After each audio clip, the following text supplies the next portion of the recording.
Hello and welcome to another free on-page course, The Secrets of On-Page with Josh Bashinsky. I'll be your host, Josh Bashinsky. And if you've never seen one of these things before, I'm going to go through the complete on-page process. If you have any questions at all, if you're watching in the Zoom or if you're watching live on YouTube, please ask questions on the right-hand side. I'm just going to go to YouTube and make sure I'm broadcasting. I am, woohoo! So if you guys are watching, make sure to tell your friends, like and subscribe, get them in here. SEO is not dead, despite other people saying otherwise. In fact, it's never been better because we have AI to use to build our pages. And because people think SEO is dead, all of the low-level kind of people who are trying at it, gumming up the works, are all leaving. They're all gone. So that's good. That's good news for us.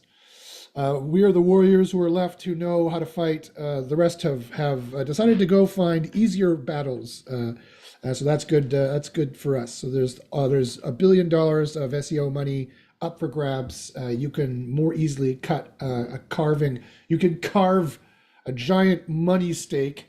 How's that for a metaphor? You can carve a giant money stake out of the $1 billion of SEO profit that goes on. SEO has been going up in interest, actually. I could prove that to you. Here in Google Trends. Google Trends. I love it when people are saying, it's dead. Search engine optimization is dead. They've been saying that for a long time. And it is not in any way. If you look at it, I think it's worldwide, or is it worldwide, or is it, if you see, it's actually going up tremendously. It's very popular lately because that's a job you could do at home. That's a job ever since the beginning of this year, actually. People are going crazy for it. It's because it's a job you can do at home. It's a job you can make a lot of money.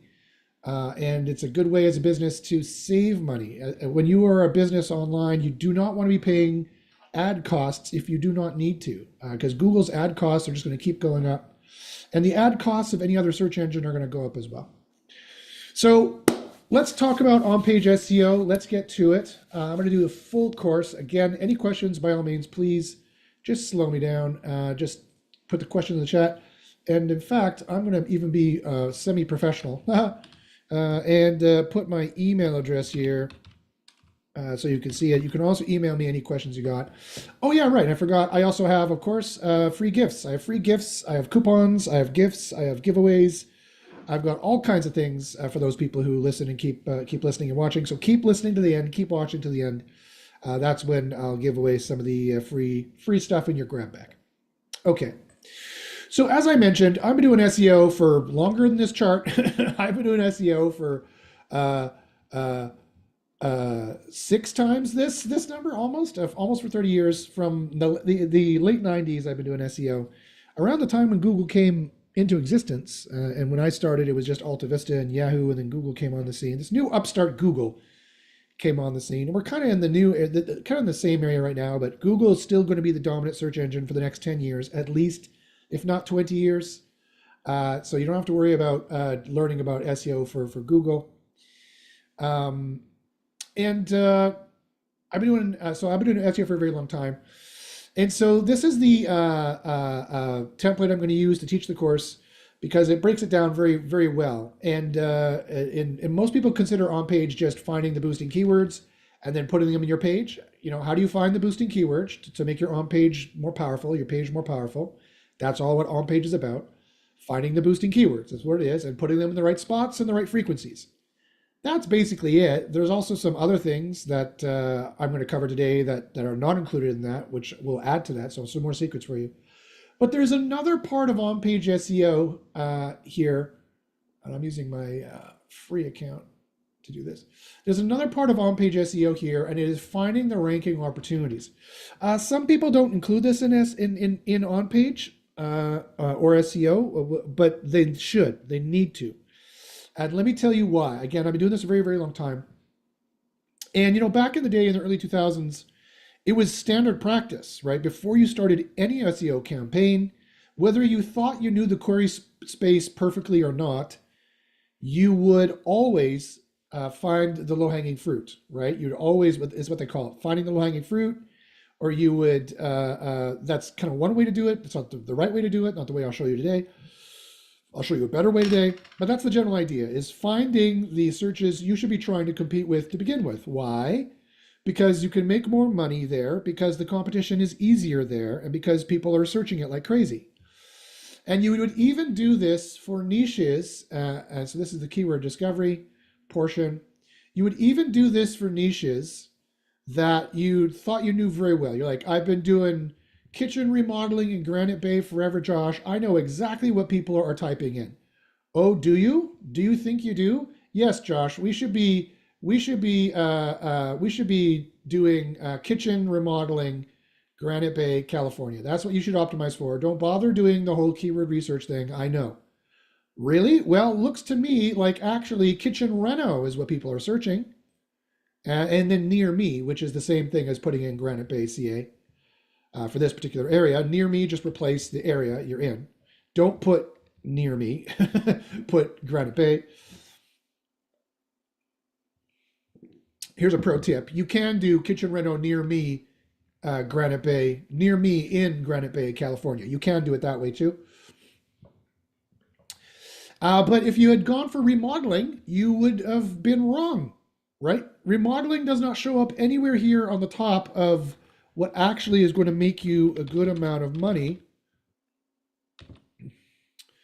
It is way down here, and only 10 people search it a month, and nobody bids on it in Google Ads. Not the least of which is that it's 51% harder than the average SEO niche. So again, this is a perfect example of, even if you've been like, yeah, I've been doing SEO forever in this niche, or I've been working forever in this niche, I know what you should be optimizing for. The answer is wrong.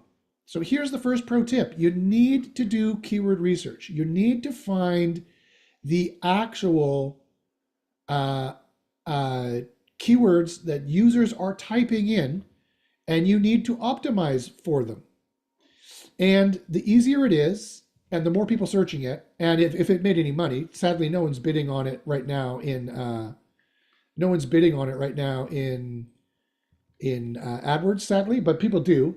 It's up 177% for this last 6 months, which is interesting. I thought we were in a recession. But look at how many people want to be doing kitchen remodeling in Granite Bay, California. I don't know. There is money floating around. You just have to find where it's floating around. Anyway, so again, this is a perfect example of how going by your own instincts, or listening to your client, this is the worst thing to do, or listening to your boss, if you're an in-house SEO, would be the worst thing to do. They don't know. You need to do keyword research to find out not only what niches make the most money. Like if you're trying to make money with SEO, and it could be any niche, it doesn't matter, you're just trying to make money doing SEO, then you can put in really high-level ideas into here, seed keywords, like crypto, bookkeeping services, business services, home services. What's making the most money? Hair transplant, water softeners, best product, musical instruments. Just put a bunch in there and see generally how tough they are and generally how much money they make. And then when you're ready to drill down, what you can do is drill down and look and be like, okay, now that I know I want to build a website around this general idea, because it's got good money and it's not that difficult, comparatively speaking, and again, I have millions of records in here. Okay, well then what should I be building pages on? Which ones should I start with? If you sort this by final return on investment, this gives you the keywords that are going to make you the most money soonest, fastest, easier, best.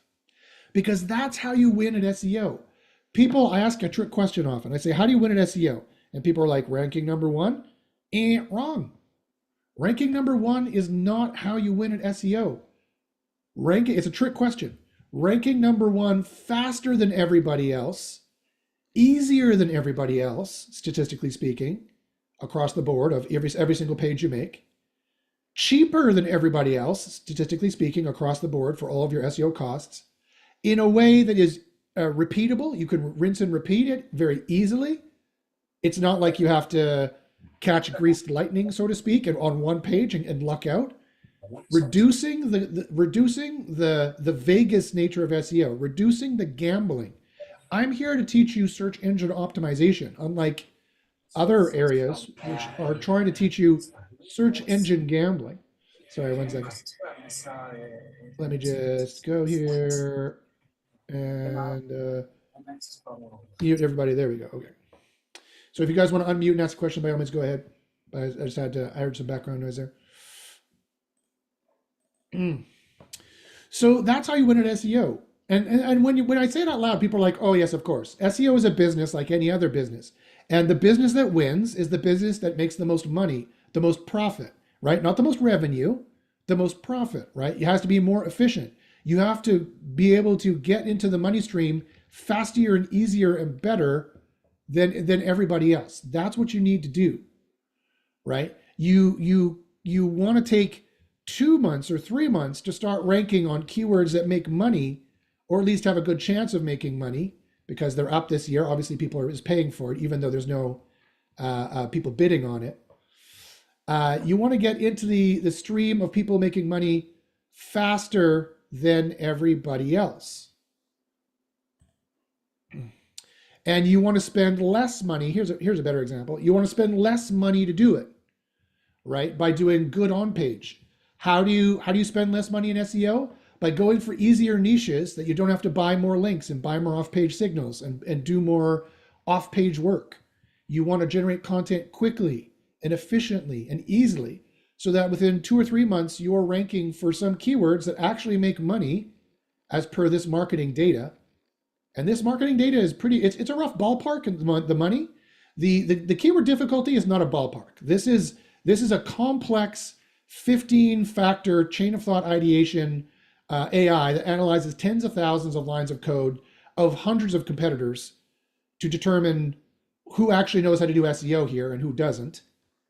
And you can see a lot of them don't. Look at the site focus. Look at the page focus. It's so low. This should be around 40 at least. Look at the title focus. These people have no idea how to do this particular keyword, right?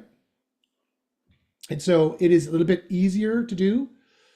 And so if you choose to stack the deck and go for easy fights, it's like being a UFC fighter, right? You don't go to fight the champion in your first fight. You have to build your way up there. Not only because it's better, Dana White won't let you fight the champion right away. Just like Google's not going to let you compete for the hardest keywords right away. Google's not going to let you try to rank for kitchen model ideas right away if you have a new site or a site that is not trusted. There's another major secret that you probably didn't know that no one's telling you. You do not have a kitchen remodel ideas page on your site in this particular case, because it's so very tough, right off the bat. Why? Because Google will try you. You will not have the trust signals. You won't have the on-page and off-page signals. No one's going to click you, and they'll never try you for you again. It'll take months. It'll take half a year for them to trust you enough again to try you again for this. There is a certain order of operations to ranking in Google.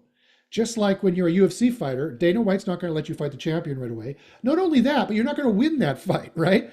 You need to fight easier guys. You need to work your way up the ranks, or gals or whatever. You need to fight easier fighters and work your way up the ranks. Show you have the skills, build trust, show you know what you're doing, show you can give a good answer.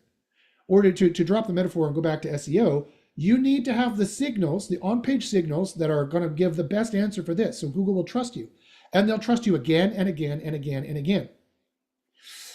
In some points, just to give you some points here, this is SEO University.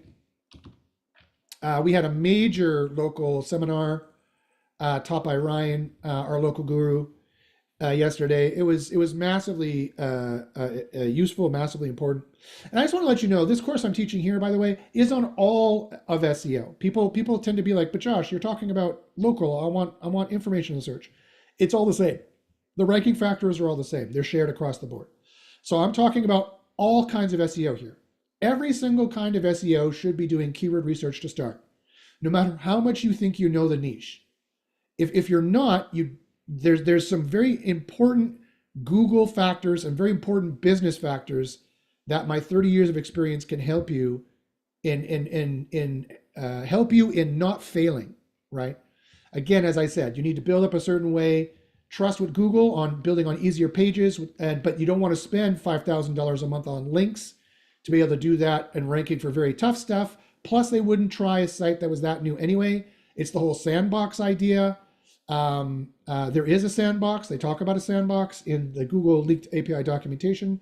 I'll be talking about that in a second, but you got to build it up. Anyway, so what I was going to say is there's a number of reasons why that is. So I hope it makes sense that, of course, Josh, just from a business perspective, you don't want to take 12 months.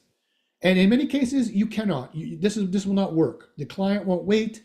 You don't have the money to wait. Your boss is not going to wait to take 12 months to try to rank for kitchen remodel ideas or latest modern kitchen design or small kitchen redesign right off the top that never is going to make you any money anyway, and barely anyone is searching, right? And take 12 months to rank for it and pay $2 to $5 grand a month to try to do it, as opposed to take 1 or 2 months to rank for this in the area you want, and you'll start making money right away. And what did it cost you? Free. It was free. It was only OnPage. There was no extra costs for SEO. There's no extra cost for paying for this or paying for that, other than a tool to build the content fast enough to be competitive, to have the site weight, WEIGHT, the site weight, to be able to also compete with your competitors here, which I'll also talk about in a second. So that makes sense from a business perspective. I hope that makes sense to everybody. I hope that doesn't, everybody, if that makes sense to you, please tell me in the chat. Yes, that makes sense.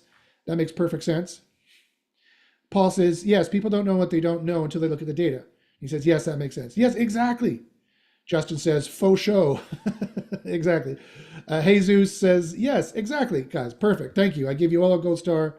Thank you very much for listening. Thanks for watching. Thanks for interacting. It helps me teach better. I mean, that reason alone, you need to do it for that reason alone. But it's also the reason of this thing I was telling you, that there's a certain way you have to build up your rankings in Google that the general industry doesn't understand.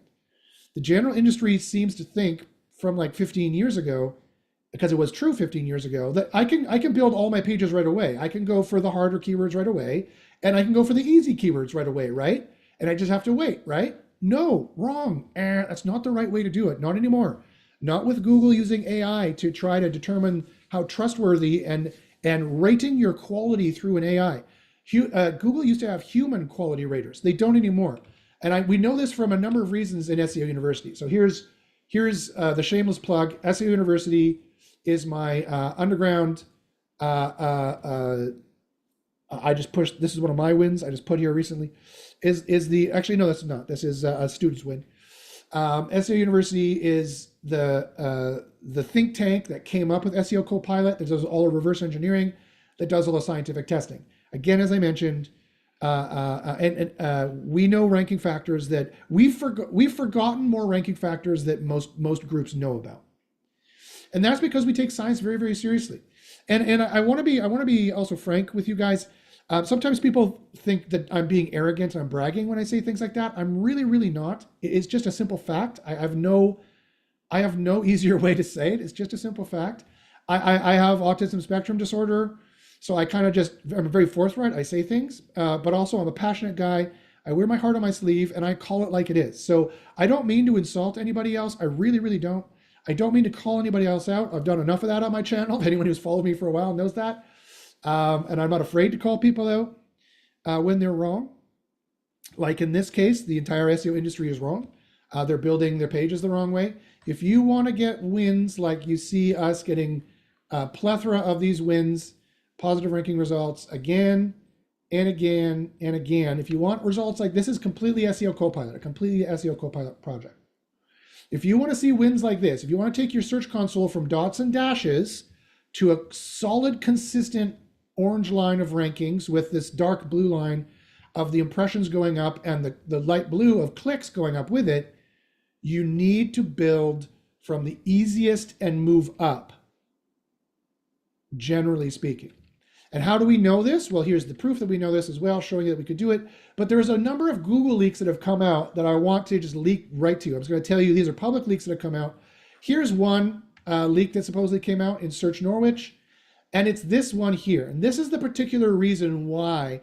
This is the exact leak that is Google. This is Google technology. This is Google ranking factors right here that has been leaked. Like PageRank score, this is two different kinds of scores. And this is the exact reason why you need to build from easier pages, which are a slam dunk, to build trust up with Google until they think you have enough trust or quality that this score is high enough, this quality score is high enough, that they will try you for even the tougher queries. Because think about it from Google's perspective for 1 second. It is a very scary proposition for them to send their precious traffic to your website, right? Google is under a lot of pressure to make sure that Google's never been under more pressure. Google has never, ever been under more pressure to ensure that their ranking, that their rankings of web pages are as useful to the end user and as enjoyed by the end user as possible, right? They've never been under more pressure to do that. And so they are just not going to try a new site. They're not going to try a 5-page site. They may not even try a 50-page site. They're not going to try a young, novice-looking site that doesn't appear to be a real business that gives real answers to real questions until you prove you can do that. And that's exactly how they've made the algorithms work. There is a sandbox. I can show you in the next API leak I'm going to show you. But this was one major Google leak that came out. We already knew this from scientifically testing. I could already tell you this from scientifically testing. And when you join SEO University, I'll show you the experiments and say, look at these experiments. I proved you have to build in this way, and these are how the algorithms work, and et cetera, et cetera, et cetera. This is how you succeed.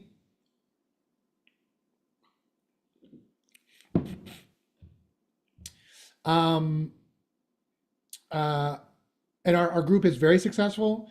Our students, Ryan alone makes over 5 million, manages over 5 million organic revenue per quarter, not per year, per quarter.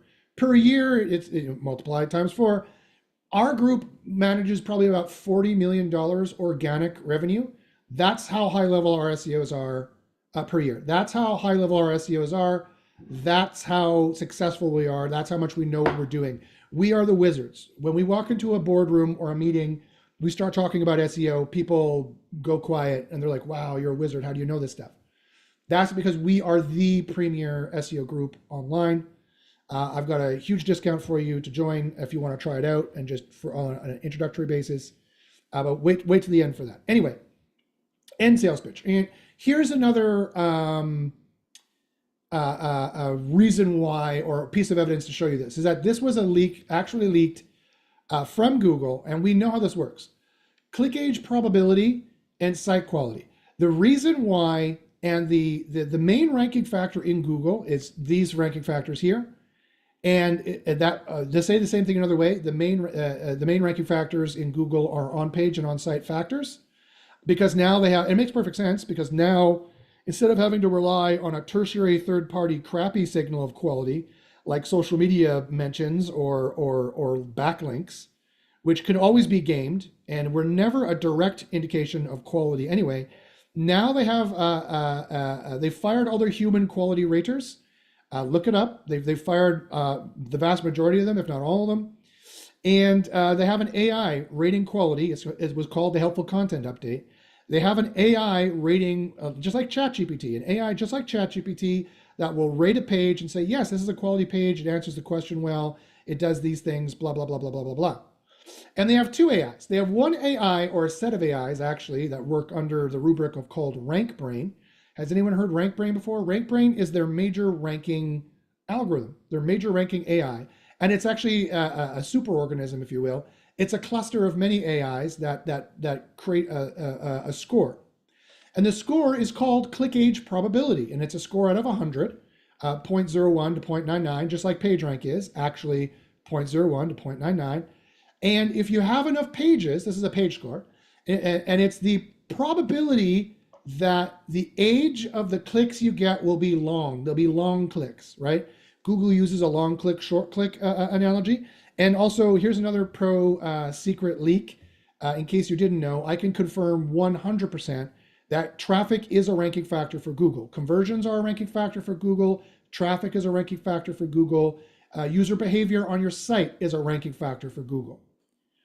And this is the AI that predicts how good that page is probably going to be as an answer.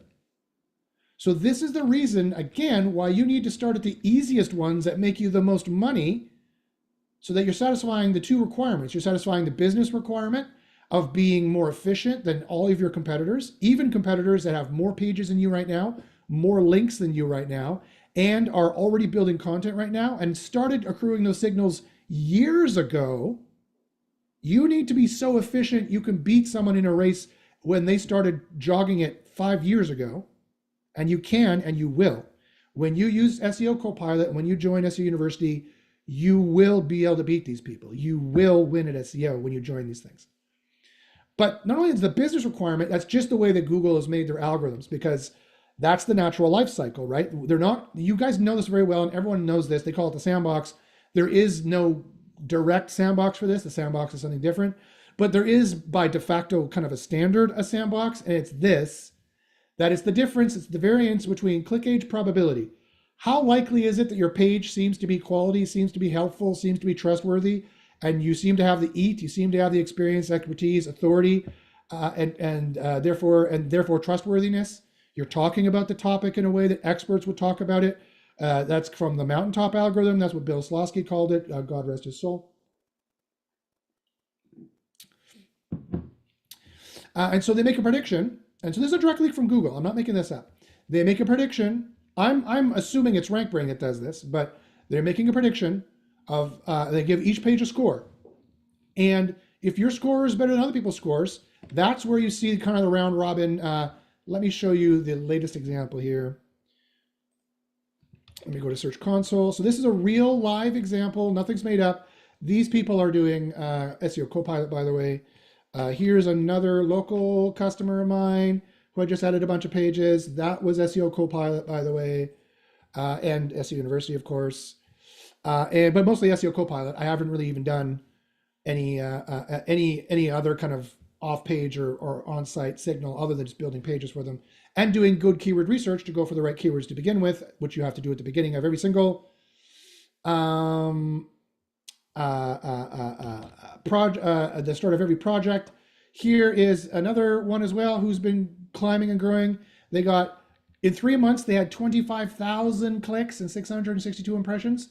Average position of 14 and average CTR of 3.9%. Not too effing shabby. Here, and that's the whole site being boosted by this one section I'm about to show you with SEO Copilot. Here is the SEO Copilot section. See, that's them gaining rankings from it across the board, across the entire site, because content marketing works if you do it right. And again, that's not new. People have already known that. They just don't know how to do it right. Here's that section I was showing you before. Here's what it looked like. It looks like this when Google's testing you and trying you out, because they say, oh, look, they have a good click age probability. I'm going to try them out. And see the average CTR, see that green, see how big it is there, right? How big the green is. And then, boom, you take off. And you have a solid ranking position once they trust that they're not going to have you dots and dashes in Search Console. It's not some kind of Morse code, beep, beep, beep, beep, beep, beep, beep. We don't trust you yet. Beep, beep, beep. That's what the Morse code is. If you see dots and dashes in your page, you don't have enough signals across the board for us to trust you. Beep, beep, beep. That's what that message is in Morse code. It's an SOS, really. Until it gets solid, and then the impressions are going up, and you're ranking for more and more queries. Look at this. And look at these. These are actual. I didn't build some kind of informational pillar page, skyscraper page bullshit. These are the query. I don't care where in the sales funnel these are. These are the queries that when I did the keyword research, it told me these make the most money and they're the easiest to rank for. Go build them. Go do it. I don't have to invent crazy schemes from 15 years ago or rehash crazy SEO schemes from 15 years ago. The AI tells me what to build on, and I build it and set it and forget it, right? And I'm getting them traffic, tons of traffic on all kinds of queries here that actually make them money. This is what they sell. They sell parts. You notice I didn't put it in a blog directory either. I put it in a parts directory. I shouldn't have put it in a parts directory at all, but they sell parts. So these are pages about parts. Between you and me, they look just like a blog page. It doesn't matter. But I don't use the word blog anywhere. Why? Because every single trillion spam site that Google has to filter every year has a blog on it with tags and categories and a blog roll. And it's just stock install of WordPress. So the other major ranking algorithm, that is to say, the yin to the yang of RankBrain, the dark algorithm, is the D ranking algorithm is called SpamBrain. That's how Google works, by the way, in case you didn't know. There's RankBrain, which boosts pages. There's SpamBrain, which de-indexes, decrawls, and de-ranks pages. And there's SnippetBrain, which changes the order in QDD of the search results page. That's the holy trinity of ranking, by the way. That is, at a top level nutshell, the complete 100% way to understand how Google works. You've probably never heard that before. Again, in SEO University, we take the studying of this very, very seriously. Anyway, so you can see these are good queries. These are not some 5-word query that's like what are the 10 best things about Jaguar parts that we like. Like, no fluff content that's not going to make the client any money, right? You need, as an SEO, you're a business consultant. And as working for yourself as an SEO, you need to make more money faster than everybody else. So you can see this has not in any way stopped. I stopped building maybe around here. This is in no way fallen off. This is in no way fallen off a cliff. It survived all the updates and continues to make the site rank better. And the SEO Copilot pages continue to bring in actual paying customers. So this is all because of click age probability that they've detected, they're predicting the likelihood. This score is a direct reflection of the likelihood of their multiple AIs working under RankBrain that predict that the age of the clicks you get will be longer. You will satisfy the searcher intent. You will satisfy the searcher interest. You will terminate the search. You will terminate the search cycle. You have solved the problem for Google. You have answered the question and made the user go away and stop costing Google more money.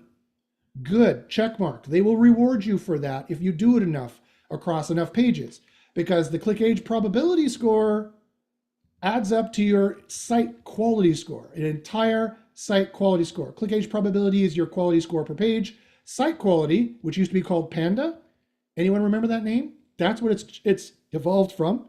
It used to be called Panda back in 2011. Now they call it site quality, and it's a major score. That's a good score. That's like an 8 out of 10 site quality score. That's really good. I don't know if that's good comparatively, but I find it very interesting that the click age probability for this page under this site is only 1.5 if you round up, 0.15, sorry, if you round up. It's a 1.5 out of 10 score. I'm like, that's a pretty low score. I would imagine. I don't know what the average for this would be though. You see, it's a very long score. So I'm like, I was interested when I saw that. I was like, this site, if this is a low score, which I would predict it is, this site's probably on the way out. If they build too many more pages that are shitty like this, they're going to lose this site quality score. And that can happen over time. Anyway. And this also is confirmed in another leak. Now you might be like, Josh, optimize. You might be like, Josh, how do you know this click age stuff? Because here's another leak. And tell me in the chat if you guys knew this. In YouTube, if you knew this, I heard of this or I know this in the chat. If you know this in Zoom, I'd love to hear about it because it was very quickly, it was only talked about very quickly, right? And it was this, is that there's a site called GitHub, and GitHub, for those of you who don't know, has what's called a repo or a repository of programming, which is where it's kind of like a versioning system. It's a third-party versioning system that people use to host and store their source code.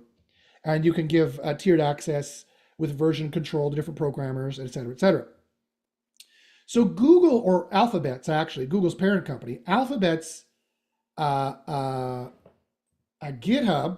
their private GitHub, which was supposed to be only internally for programmers was leaked publicly by accident for 2 days. And this is the result of it. It's a PDF. It's a 43 meg PDF of ranking factors, 43 megabytes of ranking factors. It is 7,414 pages long. Now, not all of this is for their main search product. There's Android in here. There's YouTube in here. There's Google Maps in here. These are all of the internal API documentation for any internal Alphabet project. But in here definitely is the per doc data. The data per document, like a blog per doc data, having these kinds of ranking factors like client spamminess, doc quality score, number of mentions, spam score, quality score. People, and here's another thing. People, whitelist, apparently there's such thing as a whitelist, a user quality score. What is a user quality score? Hold on. We had a lively debate here, pursuant to the discussion we had yesterday about the person graph.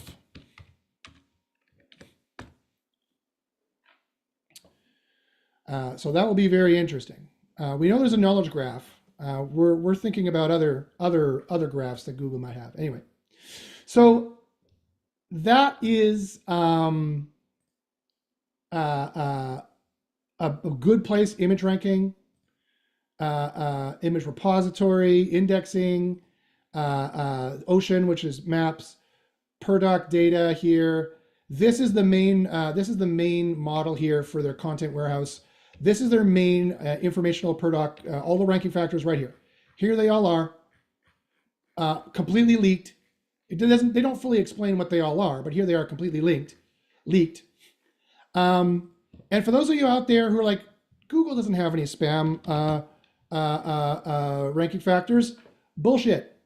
Here's 125, or no, actually 200 and some fucking huge number of spam factors that they have, including spam brains, spam data, spam cookbook, spam Muppet joins. They have a ton of spam factors. So the recent post that somebody did recently, I was laughing my ass off because I'm like, these guys, they don't know anything. What does the rest of the SEO industry sell? Like, how do they ever get any good ranking results with the complete ignorance they exist in?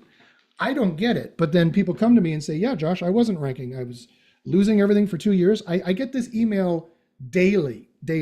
I've been losing everything for, 2 years, 1 year, 6 months. Everyone else is full of shit. Everyone else is just going on the rumor mill and making wild guesses. They have no idea.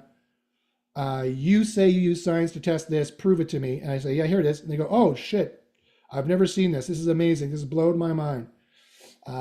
There's been more than, I can't count on my two hands the number of times I've heard both those scenarios. Do you want an SEO career? Because I can give you one.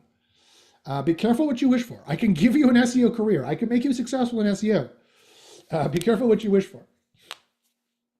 Okay, anyway, I just want to prove to you that we have the leaks, we have the knowledge. There is some good reasons for you to believe everything I'm saying now. And just some other pro leaks to show, yes, they do have, yes, they care very much about spam. Yes, they do have both quality scores. There's 200, 300, 600, 700, 1,000. Yes, they have so many quality score. Well, look at that. Content thumbnail quality score. Cloud document quality scores. They have so many quality maps quality scores. NLP, semantic parsing, local quality constraints. They have so many different quality scores. We've fully tested all these secrets. We know all these secrets. They're completely here in SEO University. You can get these kinds of boosts I showed you previously when you join. When you join, you will be amazed and you will have success. Okay, so going back to here. So that's why you need to build, that's the full answer and the full reason why you need to build it up slowly. You need to build on the easier keywords first that make you the most money. and you need to go from there. And basically, there's does that make okay? So does that general point make sense to everybody? This is why you need to start with keyword discovery. It is not only is it part of the on-page process, it is the single most important part of the on-page process.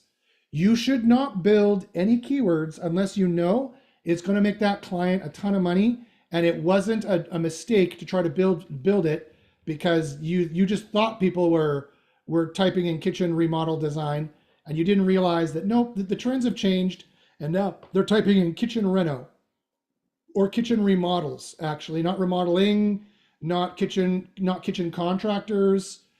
This is what you should actually be building on. Although they're very close to each other. They make the same amount of money. This one is slightly easier than the rest, but this is what you should be building on in this particular case. And this applies to every single kind of SEO. Guys, I've done every single kind of SEO, and everything I'm saying here applies to every kind of SEO. I've done local to global. I've done in-house consultant, client, rank and rent, digital real estate, affiliate. I've done all those. I made money at all those, made good money at all those over the 30 years. I'm also going to school, getting a master's degree, and was doing a PhD at the same time. So either working part-time or full-time in SEO. And I've done every single topic from casino and herbal penis pills and herbal Viagra and porn, all the way to priests, churches, not-for-profits. I've done it all. Payday loans, I've done it all. I've worked every niche. I've done every single kind of SEO. I've failed in many kinds of SEO, and I've succeeded in many kinds of SEO. So learn from my wisdom. Learn from my successes and my students' tremendous successes, so we know what works, because I have 100 students doing it, and they say, yes, it works, Josh, great. I'm glad. I know. I scientifically tested it. I told you it would work, but that's good to know. It's peer review. And some of my tremendous failures as well. Some of my biggest failures have been being too overconfident and thinking, yeah, chiropractor Winnipeg, I'll just build a chiropractor Winnipeg page. That's what you need. Wrong. That killed it. It took too long to rank, cost too much money. He fired me. That's what happens. You have to be more efficient than everybody else. As well, he should have fired me, quite frankly. I wasn't doing my job as a business consultant. I wasn't making him more money. Okay. So, guys, put in the chat. Does this make sense? Making sense to you? All good? If so, tell me yes in the chat. Let me quickly check the YouTube here. You guys got any questions? Making all sense? All right, great. We got a bunch of people here watching, 7 people. John says, if I have a business in a niche that's tough, then I just have to do what I have to do, even though it's a tough niche. No, Jonathan, that's not, I don't know what you mean by that. If you mean by that, you should try ranking for the tough stuff right away. The answer is no, you're going to get punted out. That's not going to work. Google's not going to try you. Now, you might be like, Josh, okay, well, how do you know, Josh? How do you know when Google trusts you enough to try the very tough and the not recommended keywords? This is how you know. If your pages, there's 2 ways to know. One, if you have around the same amount of pages as your competitors do, that's one indication. If they have 50 pages on this topic, if they have 100 pages on this topic, if they have 5,000 pages on this topic, what I like to do here is I'll go in here. So let's check out here. To rank for kitchen remodels, Lincoln, CA, kitchen remodels near me in Lincoln, CA, to rank for this, how many pages do I need? Well, let's look at the competitors here. Let's look at an actual competitor. GVD Renovations, that's a great competitor. And they've got a number of these different things here. Okay, great. Let's go here, site colon. Let's check to see how many pages they have on LinkedIn or kitchen, because those are the 2 topics, right? All right. How many do they got here? Let's go down to the end. Now this will give me an idea, maybe not all of them, but it'll give me an idea. 18, 22, 26, 30. Oh, they have a lot of pages. 31. All right. 310, 313 pages.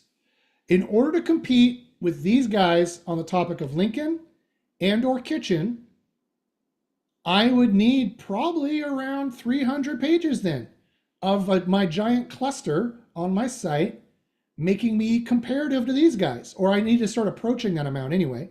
So that's how you tail for free.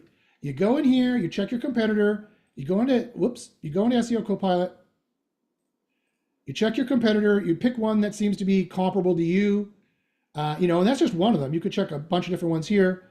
You check the ones that are comparable to you, and you see here how many pages they have on this topic, so you know how big your site needs to be. How much of your cluster, right? You guys know about clustering. How much of your cluster do you need for this? Well, it looks like around 300 pages.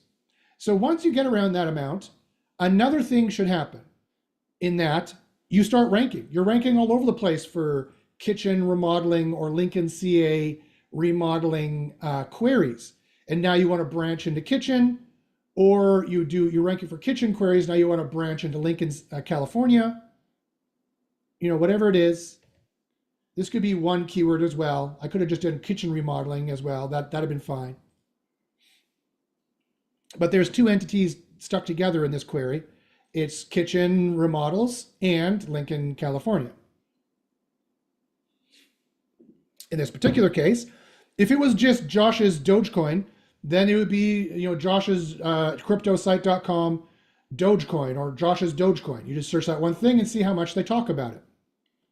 It's not all their pages you need to see about. It's the pages you need to see about that talk about this kind of thing, right? You could do the same thing on Bing, but it's not necessarily a better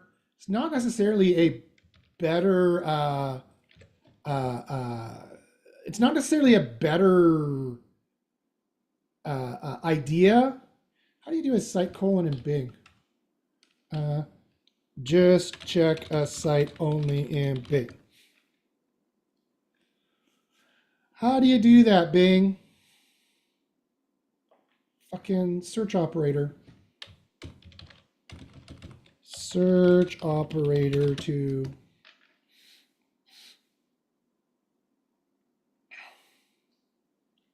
site colon. Okay, yeah, so it was. So was this? Nope. Site colon this thing, but I believe I had the wrong syntax. The syntax is space here. Is this are these ads? Why is it showing me all that bullshit? I don't know. Apparently that's maybe this doesn't work. I don't know. Maybe you can't do the or. Yeah, there we go. Now can I just do Lincoln like this? 2,000 results for Lincoln. 415 results for kitchen. I mean, that gives you the very, very, very upper limit, but that's not the same as doing it in Google, because they do cut it off. But in my experience, I found they cut it off at an amount where you can predict, yeah, you need around that many pages, right? RankBrain and SpamBrain have agreed these are good enough to stay crawled and indexed. So you need to start to approaching the 300. And once you do, you're going to be ranking for Lincoln or kitchen like crazy. And once that happens, then you can start going for the tough and the very tough kind of keywords. Once you start having the same kind of metrics as your competitors do, when you look, like, okay, when I look at this, it's like, okay, I know how to do SEO. I'm putting keywords in the right spots. Also, look at this. My page is really dedicated to it. My site is highly dedicated to it. When your stats start looking like this, well, yeah, then you're getting closer that you can do it too. And you have organic traffic. Look at the kind of backlinks you might need to have kind of a thing. You're getting brand awareness. If you're getting brand awareness, you can try to rank for almost anything.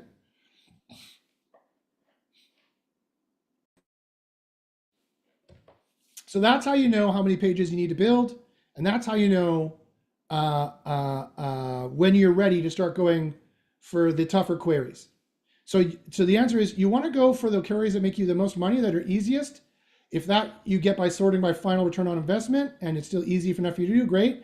If you need to sort by keyword difficulty and just go for the easier and go off of that and then start finding jam keywords, you're like, great, I'll build those up. You should build like 5 to 10 pages a day to get to be built up to be as big as your competitors as fast as possible. Because I'm here also to tell you another pro tip that's a secret that nobody else knows, in that there's no such thing as a content velocity penalty. In fact, content velocity is a penalty if you don't have content velocity. If you are not building up pages for Google, you're not useful for them. That's actually a penalty. You need to build up pages faster, and it needs to be higher quality. That comes directly out of here. Don't believe me? Read this document and you'll find it. It doesn't call it content velocity. That's what we call it, but it's in here. You will find it. Or when you join SEO University, you'll see the video. I'll show you where we found it. Okay, so let me check here the chat. I asked a number of things. Paul says he's all good. Awesome. Thanks very much. He understands. Justin says, I only have a few marbles left and they understand completely. Okay, great. Well, I'm glad that I took up your last few marbles there, Justin. He says, I still observe what I and others call the Google dance when beginning to promote a site. Can last several months, which correlates to the chart you showed earlier. Indeed, it does. You can stop the Google dance, as I did here, very quickly by building in the way that I said and giving them high quality pages that are non-spammy, that talk about the breadth and the spread, the depth and the spread of topics the way you're supposed to talk about it, aka the 4 SEO scores we have in SEO Copilot that directly track the 4 most important on-page ranking factors. That all you have to do is get in the green and then you're good, you can move on. I'll show you that in a second, but thank you again for asking the question. Justin says, Google always clips what's in index at about 300. Bing is a better place to see how many pages are indexed for a competitor. Maybe. Again, I thank you for interacting, but I find in my experience that this is pretty solid. I know they cut it off at a certain amount. It's very rare that I get to this amount. I usually see less indexed when I'm searching specifically for the topic at play, because that's all I care about. I don't give a shit really how much they're ranking for bathroom renovation. I don't get it. It's a subtopic. It will help them a little bit to rank for kitchen, but not really. I don't care how much they're talking about Sacramento, unless Lincoln is a part of Sacramento. I don't live in California. I don't care how much they're talking about San Diego kitchen renovation, because that won't really help them rank for kitchen renovation Lincoln, California. I really care about how much they're mentioning each of these, or especially all of them together, like this, kitchen reno Lincoln CA, like this. This will be telling as well.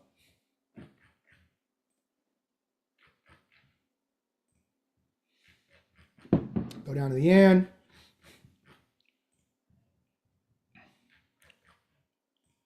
Yeah, it's the same deal. And you notice there's already another 300 pages that have been omitted. You don't really need to worry about those. These are the only ones that they think are good enough to index and crawl regularly. These are really the ones that are adding up really to their site weight. These might be a little bit, but in the same case, actually, these could be boat anchors holding them back. So a quick way to do a little site check as well and be like, oh, you've got a lot of these, not good. That's not good. Google doesn't think these are important enough to be front-facing ranking pages. So they're not really helping your site. In fact, they could be boat anchors.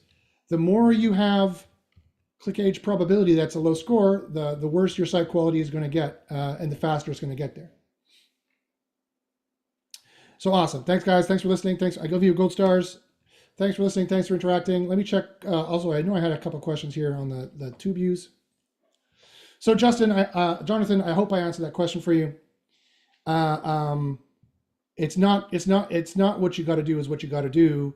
It's got to be, yes, you have to rank for it, but you need to build it up a certain way. Trust me, brother, when I say you need to build it up a certain way or it's not going to work. James says, so the strategy is developing mass pages using the SEO Copilot program. The strategy is building enough pages to have the same site weight as everybody else. Otherwise, you're not competitive with them.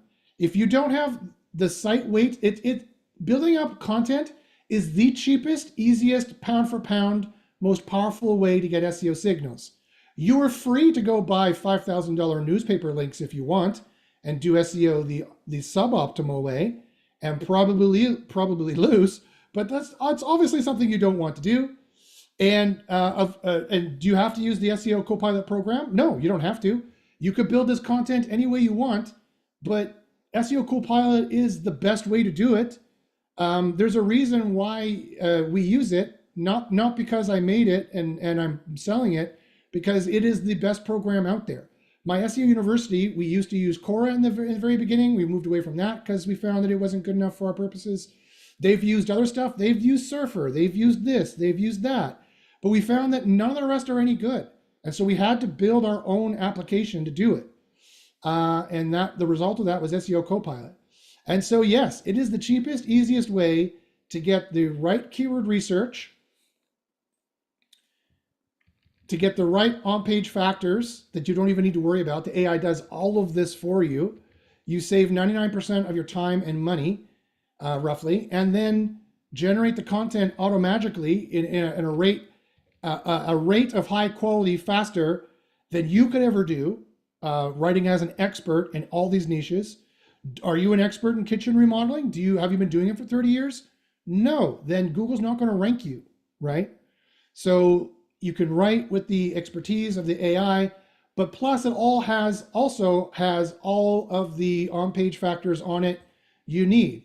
It has the spam scores, the semantic scores, the predictability scores, and the heat scores, which I'll get to later. So yes, you're damn right. I recommend using SEO Copilot because it's better.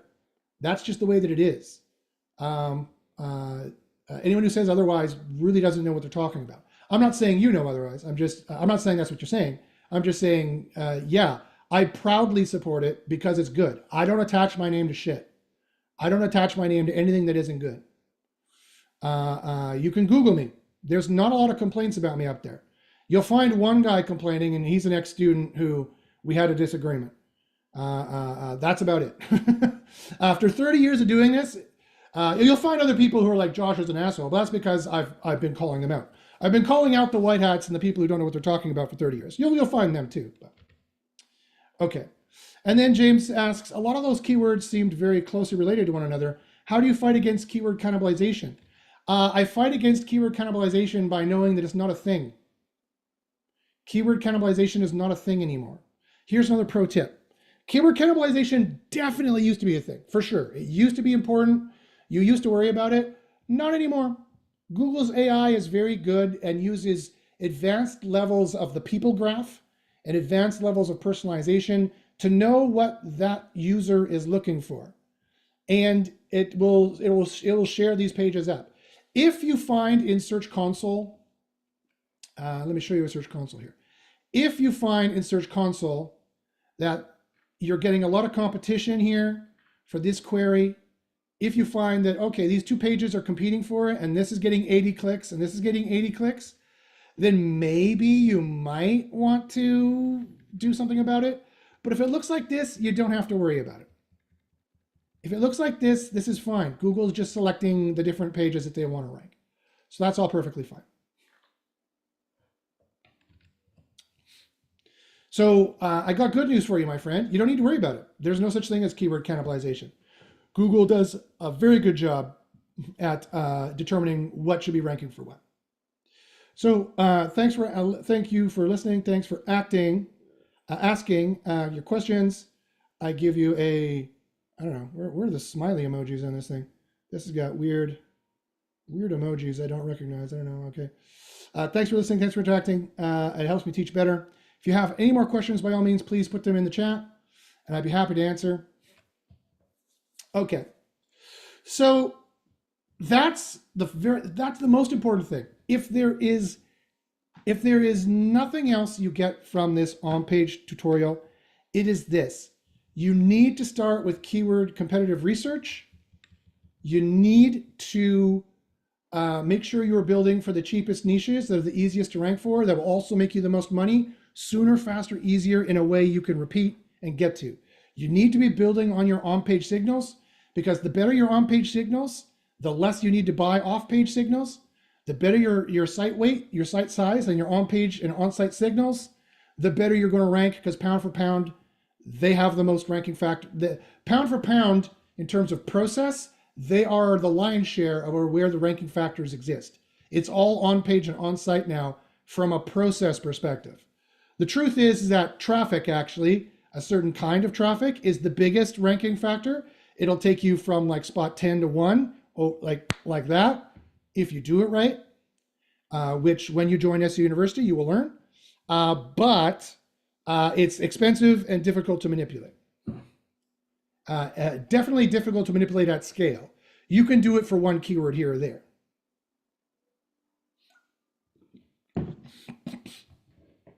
Okay. Jesus says, in the previous example, I think they're listing those pages for Lincoln because that's an address they have in their website in the Lincoln in the footer. But I got the idea. Thanks for the example. Oh, okay. Well, quite frankly, you're right. That's why, Jesus, gold star for you. If that's what you saw, I'm sure you're right. And I appreciate your comment. Thank you very much. I appreciate you for commenting. Thank you. However, I would still argue, yeah. And the fact that they have their NAP on the bottom of every page, and the fact that it says they're living in Lincoln, is not an unrelated concern. Let's put it that way. So again, I stand by what I said here for looking for stuff like this. It's not an unrelated concern. And that would be another point against you, especially if you don't live in Lincoln and you're trying to service Lincoln. If your address is not in Lincoln and you're trying to service Lincoln and rank for Lincoln queries, again, that's not an unrelated concern. And if you are, then your name, address, and phone number should definitely be at the bottom of every page. Your name, address, and phone number should be at the bottom of every page anyway. Those are more trust signals, but that has nothing to do with, well, that has a little bit to do with on-page, but it actually has to do with off-page signals as well. Okay, so guys, the most important thing to remember is this. Every single SEO campaign you start has to be a niche research. And the good news is you can charge a client for this. You could say, great, first thing I'll do is an audit if their site currently exists to find out all the problems that you got going on with your site and what's going on, because you'll need to possibly fix some of that. Then the next thing you build them for, or the next stage of your project, should be keyword discovery. I'm going to do a keyword discovery report to show you how much money you can make, and then just justifying your cost as well, and what niches you should be going for, and what searches you should be trying to rank for, in what order, and when we're going to get rankings for them, and how much money you're going to make when you get them, and how much it'll cost to get there. You have no way of knowing unless you do that research. But the AI takes what used to be 100 hours of research for a big customer and brings it down into half an hour. I can do a 45-page keyword discovery report in half an hour these days and charge thousands for it. So that's good money. And I highly recommend you start with it, not because you can make good money on it, but because it's integral to start every SEO campaign with it. Okay. So I hope that makes sense. If that makes sense, and if you're all good in the hood, give me a good to go or make sense or a thumbs up in the chats, and we can move on. Okay. Justin gives me a dancing man. Awesome. Jesus gives me a thumbs up. Perfect. Thank you guys. Thanks for listening. Thanks for watching. Thanks for interacting. It helps me teach better. Okay. So the next step 2, what do you do after that? After you've chosen the pages you want to build, you need to run boosting keyword reports, right? Now, here's some more good news. Remember competitive research? Typically in the SEO industry, what most people will do now, if they are not part of SEO University, is they will now go look at their competitors and scour their pages and randomly choose things off the page that they think might be helping the rankings, and then put those in their page. And that could take anywhere from an hour, if you do it quickly, to tens to hundreds of hours, if you're doing a much better job and a much thorough job. The good news is, so you might be asking, okay, great, Josh, how does SEO University do it? How long does this take to do with SEO Copilot? The answer is it takes 5 seconds of your time to start a report and then 20 minutes of waiting. Yay! The good news is I've saved you from all that competitive research that you needed to do. All you need to do when you're in keyword discovery here is you go, okay, let's pick a keyword.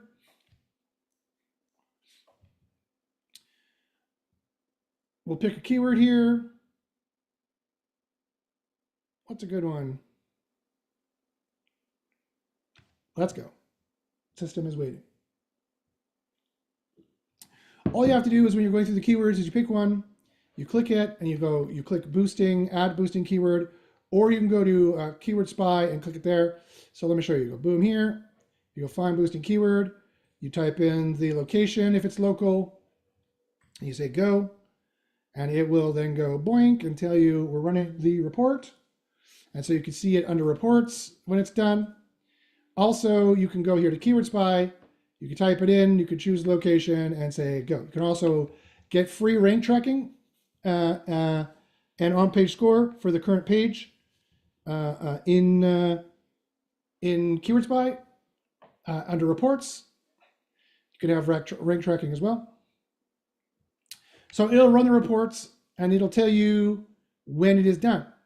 And from there, basically, you're just like, okay, great, you're done. You move right on. And you're like, Josh, do I have to pore over this for 10 hours and think about competitors and how to build the page? Nope.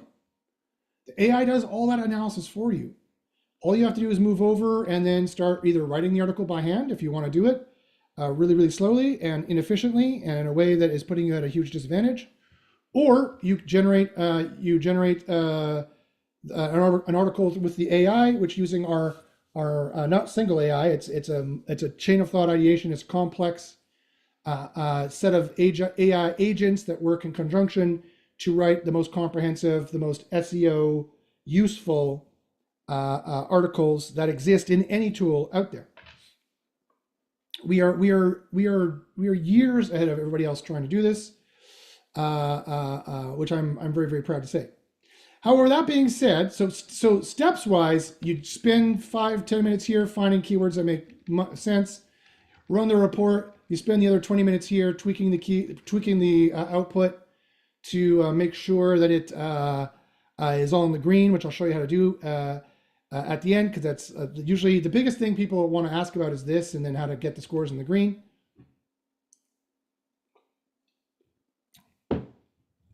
And that's all you need to do. However, I will just to show you what we have and show you what's important. I will show you in the reports what we have. I'll go here to the report. So what we do is we turn the head on competitive research. It is actually a mistake to look at competitors and try to copy SEO from them. Yes, it worked maybe 10 years ago, not anymore. And I'll tell you why. Because Google's AIs have become very, very picky. And again, remember, there's three. Hey, Jordan, how you doing, brother? There's three rankings. There's Rank Brain, there's Spam Brain, and Snippet Brain, right? And Rank Brain gets very picky, and Snippet Brain gets very picky of putting certain pages in certain spots on the SERP. And a page that should be down here, sometimes it'll move it up and try it, right? And so it could be for one single thing it's trying this page, and you're copying its other 50 mistakes. And you'll never know. You'll never know, and it's that way for all of these pages, right? Many of them are going to have more mistakes. SEO is dead. This guy's full of shit. This guy has no idea what the fuck he's talking about, and he pisses me off. How do I downvote this? Not download. Not interested. Tell us why. There was no he's a charlatan. There was no he's a charlatan selection. So that's why I know I'm saying something controversial. You guys are gonna be like, whoa, what? Like, oh my god, I love keyword competitor research. That's what you're supposed to do, is look at keywords, look at your competitors and determine what they're doing. No, that is not pound for pound efficient. You're copying as many of their mistakes as you are anything good, right? Google's AI is very picky with passage ranking. It could be a passage at the bottom of the page they're ranking for. And that's why they're on the main SERP. And you're copying their bad title, their bad H1, thinking that that's where the ranking factors are now, which again, you have no idea. You have no idea if that's indeed what Google's looking at overall in general, or for that page in particular. And there's no way to know in terms of doing competitor research. You need to do single variable testing. You need to do single variable scientific testing. When you join SEO University, you will see, oh, I see. And I've done the testing. I'll show you this, this, and this, and look at this, see how this works, realize how this works. et cetera, et cetera. Until then, you can just trust that that's all built into SEO Copilot, because it is, because we all use it. This is the OnPage tool I use. These are my actual competitors in here. Not competitors, my actual clients in here. This is the actual work I'm doing. And we don't rebuild competitive research really for your competitors. What we rebuild are models. We rebuild the RankBrain model, that AI, the way it works. We rebuild the BERT model, the way the BERT model works. And if you're like, Josh, how do you know this is what Google uses? RankBrain BERT neural matching list of search algos Google uses. Where is it? Yeah, it's this one. This is an actual publicly released, fully admitted. These are the actual search ranking systems that they use. They use this model, BERT. So we rebuild you a model for this. BERT, as you can see here, is their transformer. It was one of the OG transformers. It came out long before GPT-3 did, of OpenAI fame. Google made the transformer. They're undoubtedly not using BERT anymore. It's probably PaLM 2, or they're still using BERT for this part, and they're using PaLM 2 for something else, but they use BERT. They use freshness. We have that built in as well. They use MUM. We have that built in as well. They have neural matching. We have that built in as well. They use RankBrain, passage ranking, as I said. They have that built in as well. Review systems, site diversity systems, spam detection systems. They have spam brain, lots of different spam systems. Helpful content system, they do have, but it's part of the core ranking system now. So the old way they did it has now been retired. So too was Panda and Penguin. It has been rolled into the things that I mentioned. Hummingbird has now been replaced by Mustang. Mustang is their new workhorse, and that's why they call it Mustang, because Mustang is a workhorse. Not like a draft horse, but like it's a hardy horse. A Mustang is their main search product retrieval from their various shard collections, to gain the shard collections of their various databases. So we rebuild you models. We don't, which is an abstracted layer from the competitors. And there's really two standouts in here. And again, do you need to worry about any of this? No, not at all. Not really. 95% of the time, it does a 95% good job. It's only when the keyword is worth like 50 grand a month, and it's the keyword the client that really worries about, that you might go in here in some more depth and check it out and make sure you're getting the idea of the entities being used in here. But here are the entities. Here's the BERT entities from an AI analysis. Here's the BERT entities in terms of the query intent. Did you know that query intent is actually a ranking factor? But that's where the truth ends. It's nothing like how SEOs think of it. We have another leak, actually, and it's literally behind the scenes called query interpretation. And this is literally how it works. And I can show you in the leak when you join SEO University. It's called query interpretation. When people type in kitchen reno, Granite Bay, California, or when they type in kitchen reno in Granite Bay, California, or when they type in kitchen reno near me in Granite Bay, California, or when they type in kitchen reno near me, Granite Bay, California, all those queries get rewritten to this. Kitchen remodeling contractors and services in Granite Bay, California, and costs and considerations for the kitchen renovations. It literally gets rewritten. It gets interpreted. When users are looking for this, they really actually want this. And it's called query interpretation. It's literally how it's called. We've rebuilt the model for it. And so when you go to generate content on this, we use this as the topic, you're going to notice. So that's very important there to keep in mind of what the query space is like and what the topic of your content needs to be, whether you get SEO Copilot to generate it or not. The last one is something that is very important, and we call it competitor HTML widgets. And it's a very complex AI that goes through and looks through tens of thousands of lines of code. This AI system, this AI agent we've built for you with many AIs working together, looks through tens of thousands of lines of code, far more lines of code that a human being could ever look at, never mind did you know to look at, and comes up with the vector embedding of the HTML that all your competitors are using, that not on average. This is not the average HTML. This is the vector HTML. So it's a different mathematical formula. Basically, the short version is if the average looks like this of the HTML people use for spot number 1 and spot 100, what it is, we use the vector, what points at spot number 1 and is used most to get to this point. That's what is common among all who approach this point here. That's what we give you. And we render it out and show you, and it makes sense. Google only wants to rank certain kind of pages. In SEO, people call it page type, but that's where it ends. That's where SEO it stops being wrong, generally speaking. It stops being right, generally speaking, and gets it wrong. We think there's like 5 page types. We think there's an e-commerce page, and a product page, and a category page, and there's a review page, and there's a blog page, and there's a post in WordPress, and there's a page, and then we think there's a city page, and we think there's a service page. Wrong. None of those things are true in SEO. Wrong. It's all far, far more complicated than that. It is far, far more complex. You can have one local niche that needs what we would call a review page. You can have another local niche which would have what we would call an e-commerce page. There will be another niche which could be a local niche, which will have what we would call a local services page. It all depends on the niche and your competitors and what the users have clicked to tell Google, to tell RankBrain, that machine learns all this in a vectorization, that if you don't have these kinds of features with this kind of HTML, using these exact tags, in this exact nesting, with these exact attributes, and these exact attribute values, it gets down to that level. If you don't have these things exactly, then you're missing out on like 5 to 10 spots of boost. It is that important.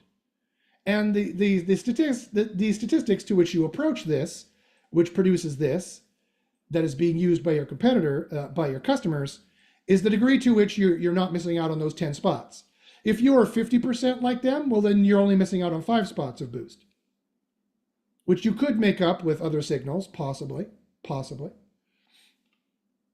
But wouldn't it be great to just build it right the first time and then not have to spend a couple more $1,000s of off-page signals and get that much higher ranking, that much faster, that much quicker, that much cheaper? That would be that much more resilient to future changes because you have intuited and know what Google thinks users want in this particular niche. That would be better. And again, the rest of the industry doesn't even really know this is a ranking factor or how it works. I begrudgingly put it in here and gave away our secrets because we need to use it, right? It's too much to do for the human eyes. We don't want to spend 100 hours looking at the top 1,000 pages. And it's not the top 10, it's the top 1,000. It's the full shard collection. This is why a human could never do it.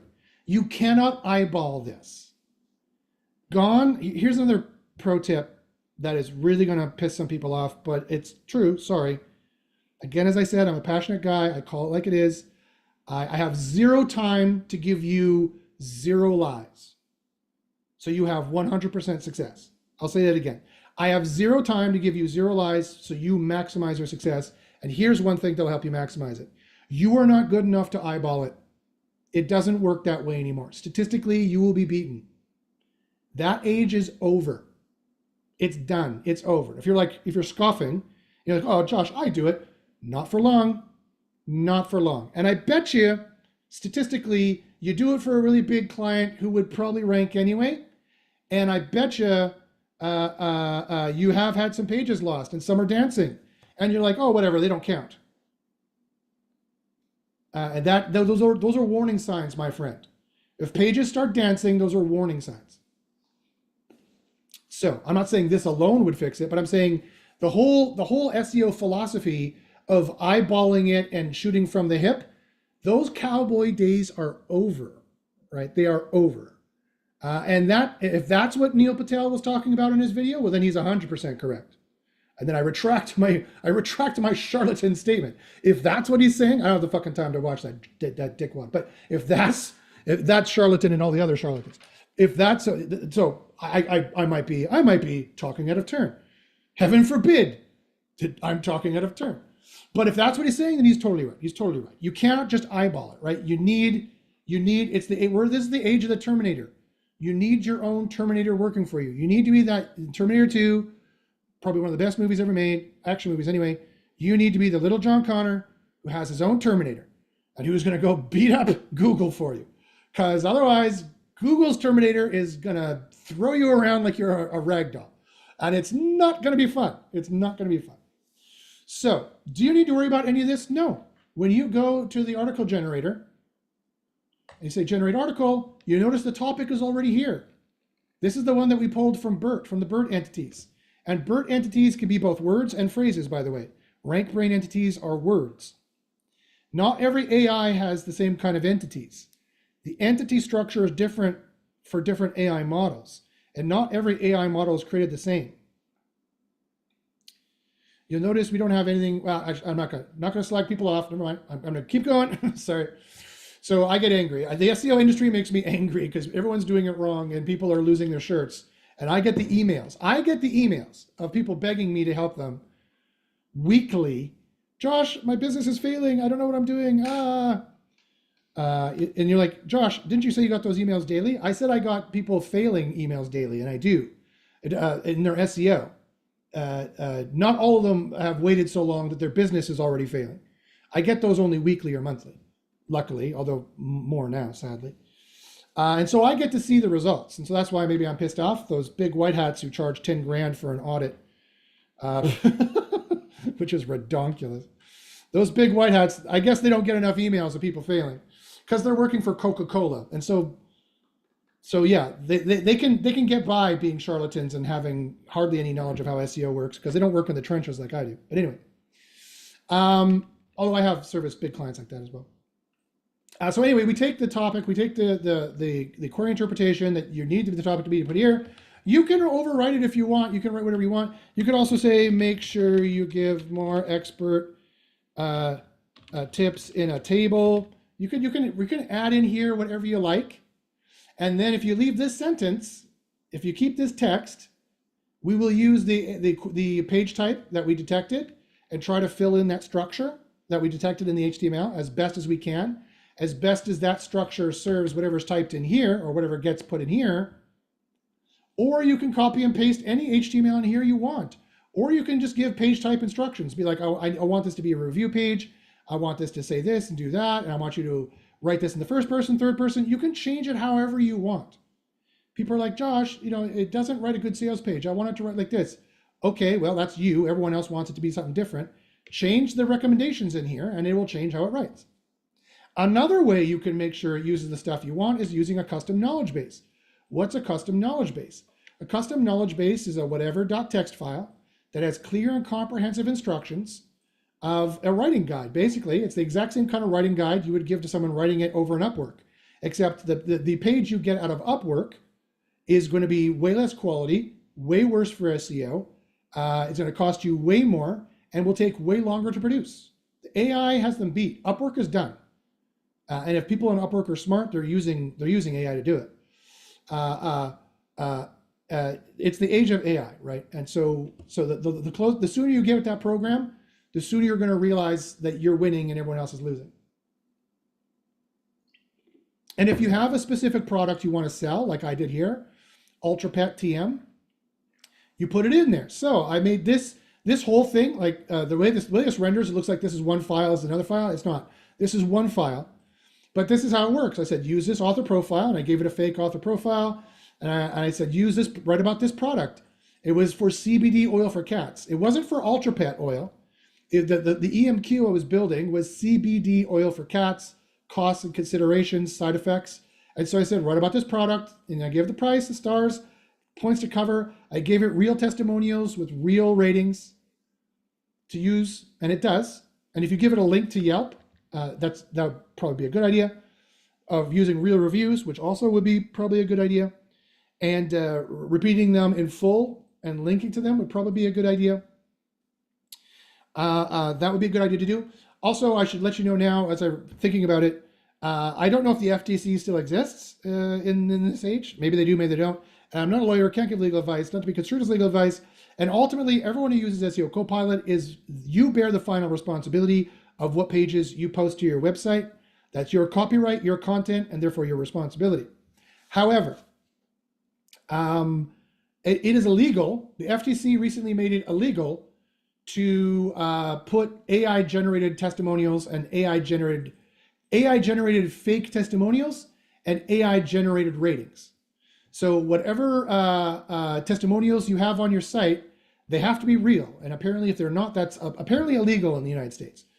So just letting you know, my AI will put in fake testimonials in there if it calls for it in the DOM vector, in the page type. You just got to make sure, and between you and me, it ranks fine.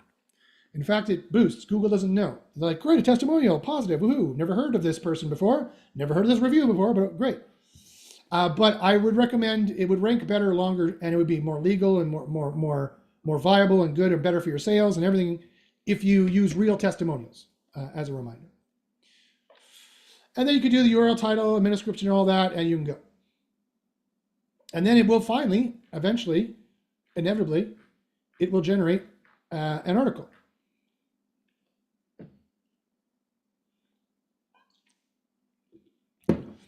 So that is the reports.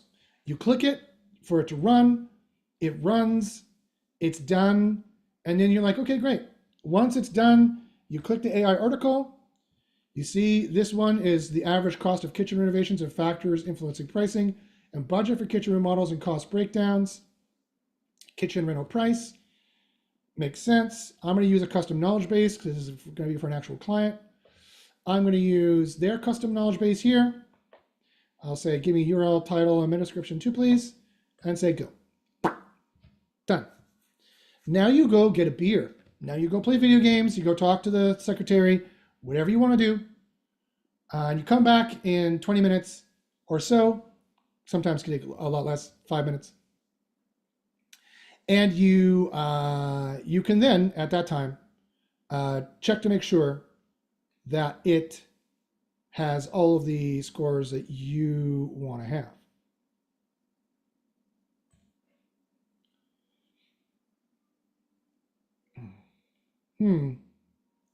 That one's interesting. Okay, so that's so I hope everyone understands the importance of all that.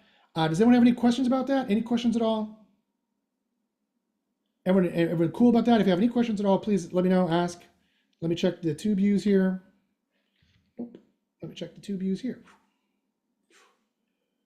Boom, boom, boom, boom, boom. Boom, boom, boom, boom, boom. Jonathan says, could you explain your response to James' concern about cannibalization? There's no such thing. Why do you say that? Because there isn't. It doesn't exist anymore. It used to be a thing, but as I showed you in the Search Console there, when I looked at this particular page, Google sorts it out perfectly fine. The Google's personalization algorithms are far more advanced than they used to be. There's also this thing called user graph or person graph that they know what each person wants. Google has on average over 5,000 data points if you're an Android user per person. They know exactly who you are, exactly what you're into, exactly what you think, and why do they know this? So they can better market to you. This is the personal data that everyone talks about that's so important for you to keep private, because you're playing chess with Google's and you're playing chess with the FANG, with Facebook, Amazon, Apple, Netflix, Google, for them to market to you, to know your secret psychological kinks and desires, to market to you, to get you to buy more.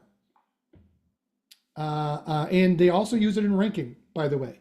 They know because of stuff you've said or done or spoken about that you're thinking of an XF body kit. Not an XJ body kit, but an XF body kit. So when you search Jaguar body kit, they'll give you this page instead. Or sometimes they'll give you this page. Like maybe you want this, maybe you want that. Maybe this is better than this, maybe this is better than that. They will try it out until they decide. So keyword cannibalization is really not a thing anymore. It really isn't. That's why I say. How do I know? Because I've scientifically tested all this. Oh, look at that. Got a little bit of a drop. Little bit. Although the clicks and the impressions still seem to be good.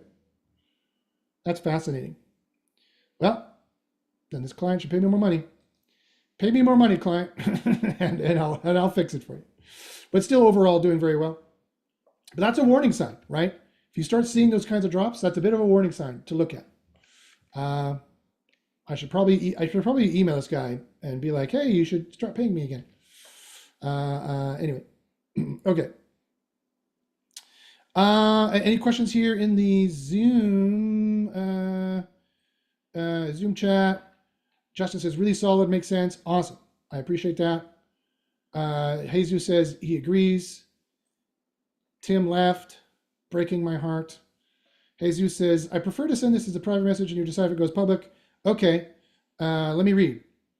I don't mind doing this publicly. He says, I understand you have the complete solution, but is it possible to export some information and use it in other tools? For example, Neuron Writer for content creation optimization? Sure, go ahead.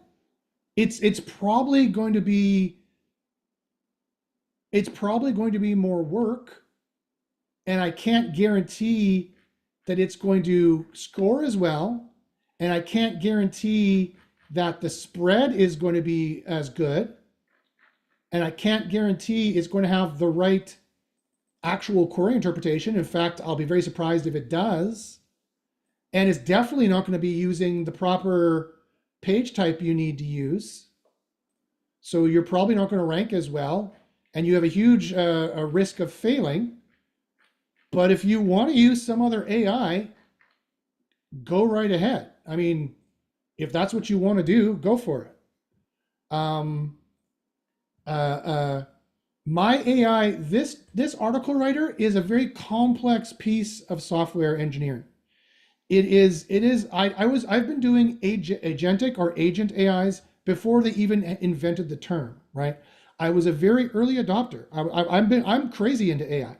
I'm super excited about it because I realize it's the next .com boom. I'm old enough to have been a teenager in the 90s, and I remember working in computers in the 90s and being just like 6 months behind the .com boom. I thought of e-commerce in the .com boom before anyone was ever doing it. I was trying to get it working with a C++ programmer that I knew, Scott Balney, is a great guy. Back in the 90s when I used to fix computers and set up computer networks for the University of Winnipeg. That's where I started in my IT program in Winnipeg, Manitoba, where I was born and raised. And yes, you can call it Winterpeg. That's perfectly fair. It's freaking cold in the winter. And the winter lasts a long time. You can go right ahead. That's perfectly fair. Although climate change has largely changed that, by the way. Winnipeg is nowhere near the same like it was when I was growing up there. But anyway. Sorry, I got telling a story and I forgot what I was talking about. Oh yeah, so you, by all means, you can, your Morton is not going to have the right topic. It's not going to have the HTML. And maybe you've used a custom knowledge base and you're not going to be generating the right URL, title, meta description either, which uses different entities, by the way. Did you know there's different entities for the meta description? This is not using these boosting keywords are not the same as these boosting keywords because this content is not the same as this content. Not everybody knows that. In fact, nobody knows that except for us. Another pro tip. So go ahead if you want to not do as well. I can't guarantee your statistics. I prefer you didn't because you're going to ruin our stats when I go to look at our stats. You're not going to be ranking probably as well. And again, this is one of those really arrogant statements, but I'm just being autistic and saying the math doesn't math. Like, just imagine me moving back and forward like Rain Man. The math doesn't math. If you want to, go ahead. I mean, you can paste in an article and then you could try to get this all in the green. But again, that's not going to guarantee that you have the right topic, that there's ranking factors in here that has nothing to do with this. It doesn't mean you're going to have the right HTML. There's ranking factors in here that has nothing to do with this. It doesn't mean you're going to have the right this, or this. There's ranking factors here and here and here that have nothing to do with this. And although the spam score is going to help you tremendously if you run it. And there's ranking factors here that have nothing to do with this. And there's ranking factors here that have nothing to do with this. So it's not like you can paste it in. And here's a little hint. I sometimes do. If this is busy or I get something more complex, I might get ChatGPT to do it for me with Consensus, which is a great app which searches peer-reviewed journal articles, like for medical stuff, medical websites and things like that. I might do that because I'm not a medical expert, or law journal articles from peer-reviewed scientists and academic journals teaching law, like Harvard, Yale, all of them, they're in there. I might get that in there too, and I might cite those sources. Or I might do it after. I might generate the article here, and then I might fill in the content from there. But I really know what I'm doing. So when you join SEO University, you'll know what you're doing too, and you can kind of mix and match like that. But if you don't join SEO University, I cannot guarantee anything, right? If you decide to break out of the process that I've clearly laid out here, this process is made to protect you, right? I have the unenviable task of making a tool and having a mentorship group that I work closely with, that you have complete access to my email and can email me at any second and tell me it's not working. And that does occasionally happen. And then I go, okay, why? What are you doing? Let me see. And I have the unenviable task of trying to fix it. If JP is still here, I know he's going to be laughing his ass off because he knows me. But I have the unenviable task of not only providing SEO information and a tool, but it's one that actually has to work for you. Unlike every other tool out there, which keeps all its users at arm's length, that makes a tool and it has a forum, if it does have a forum, and people are winning and losing, mostly losing, because on the forum, only the winning posts are going to stick. The 1% who wins are going to stick. The 99% who fail, you're never going to hear from because they're too embarrassed to go on the forum, or they never come back and say, yeah, it failed. If religiously every SEO forum, if religiously everyone who failed on that forum, trying to learn from that knowledge on the forum, came back and said, by the way, it failed, that would be 99% of the posts, just so you know. Think about it, right? Think about how that works. They go on there asking a question. When you read the forums, it sounds like, oh, SEO is easy. Pfft.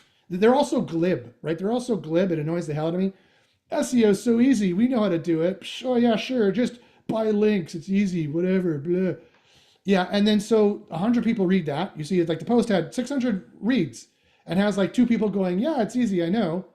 And then never any other response on it. All the other 597 people did that, failed, and didn't come back and say they failed, right? Some very high percentage like that. How do I know? Because I've been doing this for 30 years. And I run a mentorship group. I know exactly how successful it is. And they come back and they say, Josh, it didn't work. I want to know this. Okay, fine.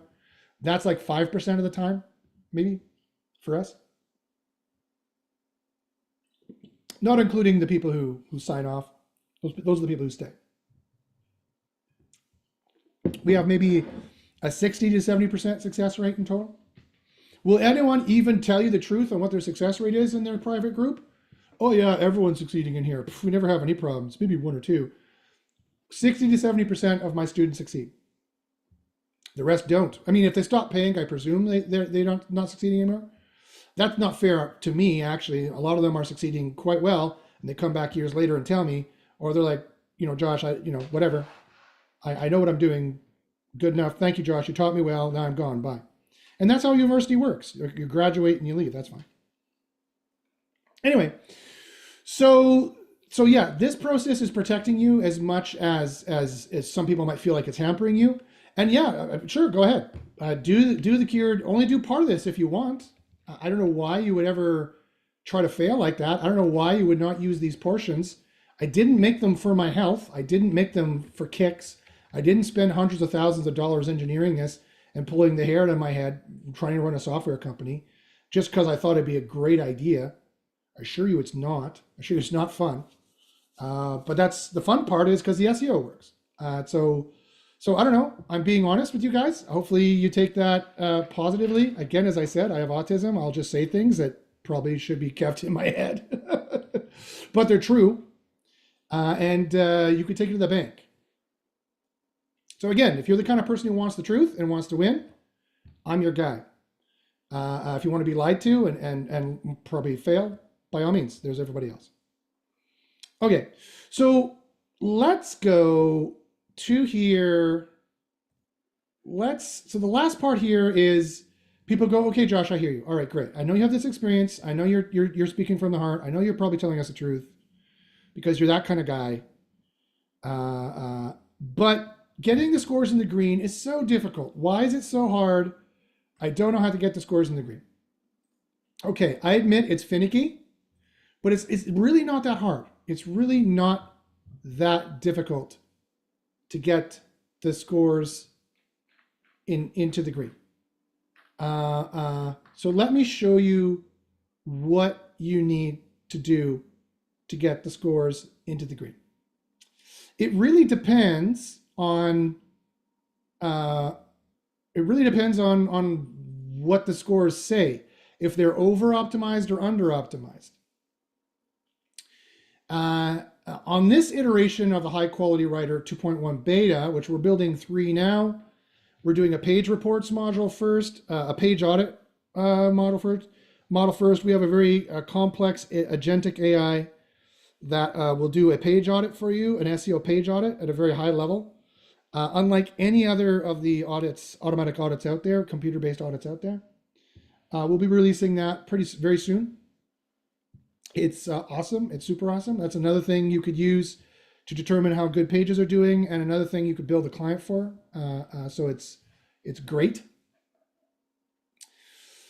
But the 3.0 version is coming out soon. It'll get even more scores in the green automatically. But it's a very complex, hard thing to get an AI to do. It's pretty easy to get a human to do. But how you get these scores in the green pretty much all depend on what the scores say. And there's also some human judgment in here that you need to make. So let me go through these scores, these SEO scores. Let me say why they're important, and let me then show you how you would get the scores in the green. So the first one is the Google Semantic Score. You can think of this like keyword density, but it's not keyword density. It's a little bit more complicated than that. But the long and the short of it is that the entities you use in the page are all counted. Again, entities can be ideas. Entities are ideas, which can be phrases or words. We score them up with our multiple layers of scoring that we do, and they're all counted up. Oh, Manitoba,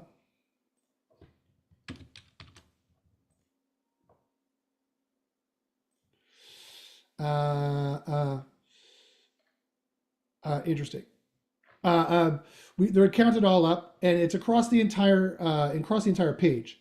It used to be 10 years ago, not even 10 years ago, really kind of 10 years ago. It used to be you have your keywords here in the URL, you have your keywords in the title, you have your keywords in the meta description, you have your keywords in the H1, and then you have your keywords you stuff a keyword in the first paragraph and you're good to go. It doesn't work that way anymore. So just in case some people out there sadly read a blog from 15 years ago and still think SEO works that way, it doesn't. That's not how it works. Google wants to know that you have the spread and the depth of keywords of information across the entire page. And so this is the most important score. This score correlates. I've done correlation studies with hundreds of thousands of pages now. Very large, scientifically valid statistical data correlative studies that I learned to do at the graduate level at York University. And we know with a high degree of certainty, a highly correlative study, so it's definitely causal as well. And I've single variable tested this as well, so I know very well it's causal. So you need to be in the Goldilocks zone. This is the most important score. If you're going to ignore this, you can't ignore the scores. You're not going to rank very well. The more you ignore the scores on every single page you make, the more you're going to bury you're virtually going to ruin your site. But the one you can ignore the least, the one you have to pay the most attention to, is the semantic score. And you need to be in the Goldilocks zone. You can't be under optimized. You can't be under this number. And you don't really want to be too far over this number. Believe it or not, being under optimized is actually worse Being under these numbers are actually worse than being over. You can be one or two over and still correlate with number one rankings. It's perfectly fine. But it does strongly correlate. The more you are under this, especially, and even the more you're over this, the more your rankings will correlate with not number one rankings. They will sharply drop down the SERPs. So this is the first one you need to worry about. It's the density, if you will think of it that way, of your entities. A good way of getting the entities close is getting the word count close. So if the words are under, then it's probably that this will be under, but not always. As you can see, the words are under, but this is over. So the competitors here are very under optimized. And so it's all relative to the niche that you're in. Again, you would never have the time as a human to go and read everyone's page and count up hundreds of entities and how many times they're used and know how important their score is, because not all entities are created the same or scored the same or weighted the same per topic, right? There's no way to do this without an AI. Again, we had to build this. SEO University had no choice. The second most important correlative ranking factor is tied. It's all the spam scores tied with the average predictability length. Average predictability length is on average the number of words. It's not words actually, it's word tokens, which are word pieces, but it's on average the number of words you're allowed to have in a row that are business basic prosaic words. Business basic writing using tired old colloquialisms, the low level kind of writing that the AI would produce. So it's simultaneously an AI content checker, plus it is a business boring checker. And again, so there's another myth in the SEO industry that's been a thorn in my side, is that AI content will de-rank you. That is a complete myth. It is an entire myth. It's complete and utter horseshit. They have no proof that AI content will de-rank you. Just because they looked at a bunch of sites and claimed, and I believe they're lying, but claimed that a bunch of pages tried AI content and didn't work. Well, yeah, if you add shit content from ChatGPT, then yes, or a shit writer in Upwork, doesn't matter, then yes, I've showed you, the click age probability is going to be bad and your site quality score is going to plummet, right? After Google tries a couple of those pages. Or some kind of update gets you. So it is an AI detection, and we found, but it's also a boring writing, a bad writing detector, quite frankly. And I've seen AI generate content that is 5 words on average or 6 words on average, being exactly what an AI would produce per sentence, which is a very, very high metric. But I've also seen humans do 5 words on average or 6 words on average, being highly boring and exactly what a low-level writer, the kind of content that AI has been trained on mostly. ChatGPT has been trained on the bargain basement lowest common denominator of internet writing. So when you ask it to write something, it writes the lowest common denominator of bargain basement writing, which is generally not helpful, not interesting, not displaying experience, expertise, or trust, and definitely is not using the entities, and definitely not going to be on the topic it needs to be on. Not in any consistent, replicable, future-proof way. One page may work, but another 4 are not going to. And work for how long is the question. So this score highly correlates with rankings. The more this is above 4.3, the lower you're going to rank. So on average, this is supposed to be 4.13, 4.11 is the actual average. That's the number of word token pieces you're allowed in a row. That would be the exact kind that AI would choose to do for its bargain basement, low level, boring writing that Google will tolerate. The more you're above this, around 5 or 6, definitely is going to hurt you. Definitely is going to be a ranking problem. It's going to be a boat anchor on your ankle. Now, can you catch up time with other things? Sure. But again, remember, one major pro tip out of this course should be On page and on site is where I cheaply, efficiently gain ground and I'm allowed to compete in the internet. If you want to compete on marketing spend, you're going to fail because some of your competitors are spending $10, $20, $30,000 a month for those big money queries.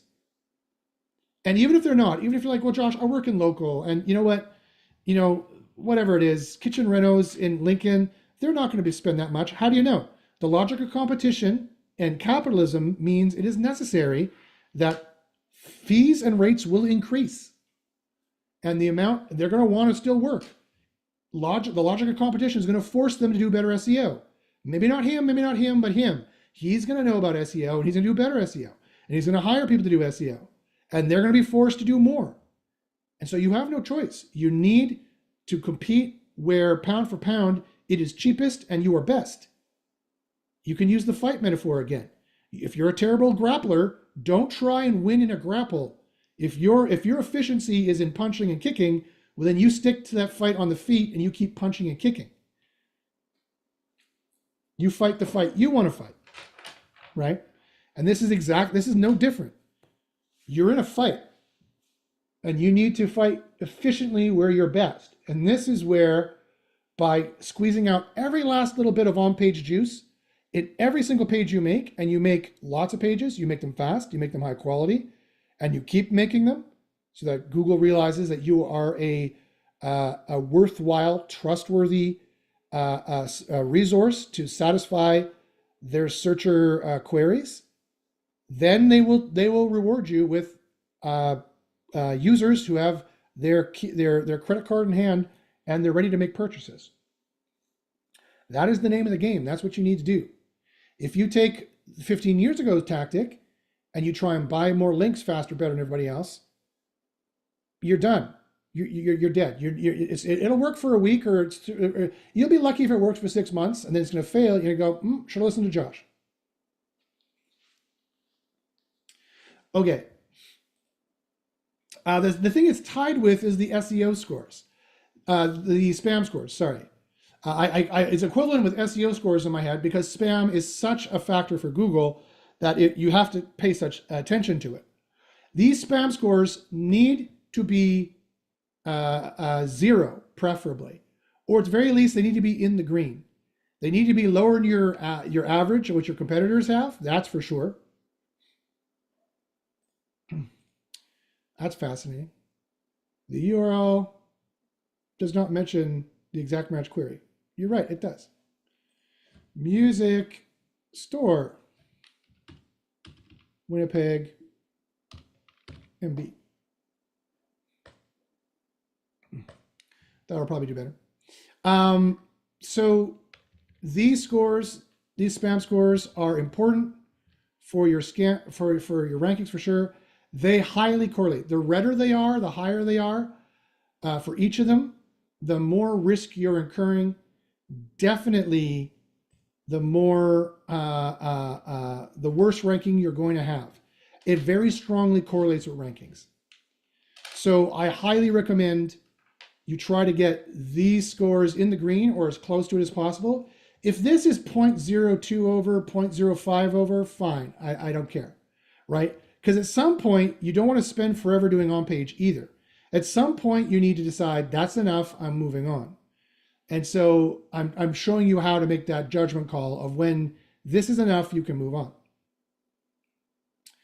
So this could be a little over, this could be 1 point over, but in my opinion, you should never have more than one red score, quite frankly.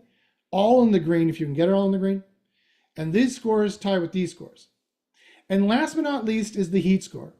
Heat score is the one that correlates with rankings the least, but I see in the future, it's going to correlate with rankings very strongly. It stands for if your article is helpful, if you're showing expertise, if you're demonstrating experience in the way you're talking about the topic, the way you approach the topic, the experience you talk about the topic with, you're speaking from a place of authority because you know what you're talking about. That has to do with writing style and the words you use and the kind of ways you say it. And therefore, you deserve the trust. This is a direct track for Google, it's tracked directly in the helpful content AI and in the review AI, which doesn't just work for review pages, by the way. A lot of SEOs are like, oh, that's just for, first it was for products, and they're like, oh, that's just for product pages. Then it was for reviews, a review of a service, review of a product. They're like, oh, that's just for review pages. No, wrong. The review AI works and gives a score to every page. It's just that if your competitors don't have a review, then they're not going to get any scores from it. But if you have good heat, we call it the heat scores, then you're going to get good scores for the helpful content update and for the review AI, and you're going to get boosts. And this is an AI that I trained on the, ooh, look at this. This is an AI that I trained on the actual questions that Google asks. Anything under a 7 is a fail. So this is a great example, actually. I haven't found one of these for a long time. It can happen. See, here's a red heat score. It can happen, guys. And when this happens, this is interesting. So good, I'll talk about this in a second. You need to provide insightful analysis like an expert would, that is interesting information that's beyond the obvious. You need to provide substantial value compared to the other pages in the search results. Why is Google going to rank you unless you're providing more value? If they have 10 pages that have more value than you, then they're not going to rank you, right? You have to make sure you don't have any easily verified factual errors. You have to be an expert or enthusiast who demonstrably knows the topic well, et cetera, et cetera, et cetera. So that's what the scores mean, and that's the order in which you can ignore them. And again, you're ignoring the red scores at your peril. But if you're like, Josh, I'm building really fast, I'm doing kind of a spray and pray approach, or what we call targeted carpet bombing. So on Apple Plus, there's a show called Masters of the Air. It's about World War II, and it's about the Allied Canadian American forces that went over to do targeted bombing during the day to on the Germans, on the Nazis. Actually, my wife's grandfather was one of them. He flew in a Lancaster. He was the bottom gunner, and he survived. He made it, which was rare. A lot of those guys died. And so we're dropping a lot of bombs, but we're targeting them. So it's kind of in the middle. So if you think about it this way, surgical SEO, we were spending the most amount of time. For us, that's about an hour or 2 hours using SEO Copilot. It used to be 10 to 20 hours, so we've reduced it by 90%. That's surgical SEO, where you're surgically going in there and you're putting in every single ranking factor, squeezing out every last little bit of juice you can. There are a dozen exotic ranking factors for every single page that are far beyond keywords. When you join SEO University, you will get to know them. That's the difference between the black hat spray and pray, where you're building pages en masse as fast as possible. You don't even look at them. You just go and see what sticks. You should get around, I don't know, probably 50% indexation rate for SEO Copilot doing that, but I don't recommend it. I recommend going in the middle and doing targeted carpet bombing, right? Which is 20 minutes of effort, sometimes 2 minutes of effort. When you're doing targeted carpet bombing, you could go in here and change the scores and make sure they're all in the green, or make sure at least this one is, or very close. If it's like 77 would be the highest, I'd go here. This one is like 0.02 over, 0.03 over, fine. This one is all green and it's lower than all my competitors' spam scores, and the heat score is definitely in the green. Then I would index it and move on for targeted carpet bombing, and see later on. I build 5 to 10 pages a day. That's 100 to 200 pages a month. And after each month, I would see which which one they didn't like, and I might throw one to a different page. So anyway, when you join SEO University, you'll learn more about that, surgical to targeted carpet bombing. Okay, so the last thing I want to show you today is how to get the scores in the green. And the short answer is it depends on what's not green and what's going on. This is a great rare example where the heat score is not in the green. So what would I do? What I would do is I would generate another article. Quite frankly, I would generate another article and get a better rewrite. Because if this is not in the green, I mean, I could add to it and fix it, but that's not usually what you're going to be encountering. I would use the upscore button to upscore some of these sections. Like I would upscore this, right? Or I would go into content and a helpful content update. And I would say, hey, give me some of this kind of content, do this, and add this. I don't know if this will work because I'm writing a new article. And it'll start giving me content stuff I can add, and I can flesh this content out and have more helpful content. Those are things you can do. You can also go in the product review AI and add a pros and cons, which is a really good idea. And all of this will be using the entities that we talk about that are important for our AIs have found. It's like a pyramid. Everything is built on the lowest level, and then the next level, and the next level, and the next level. That's why there has to be a process. That's why you can't just generate an article right away. You need to do all that stuff. Here's some pros and cons of this particular working in this particular niche. You can also, again, go to add in, like, I need you to flesh out this article. It's not as useful as it needs to be.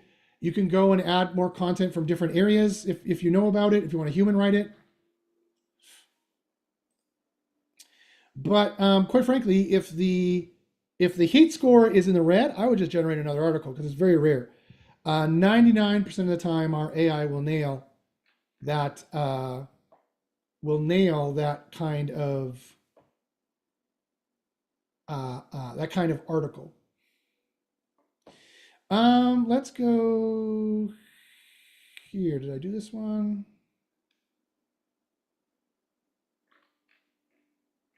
Yeah, this looks like, okay. So this is another one here, although very low scores. This is a very bargain basement. I'd even be worried if I don't see 80 or plus. This is just barely a passing grade. A 7 is barely a passing grade here. This is a very boring, long article. It is way longer than it needs to be. It's way over optimized. It is just under the 4.13. Some serious spam here in the meta description. Has some serious spam. Interesting. The body seems to be fine. It doesn't like the H1. It's pretty spammy. It's less spammy than the competitors, though. I've run out of articles to use as an example. Let's see here.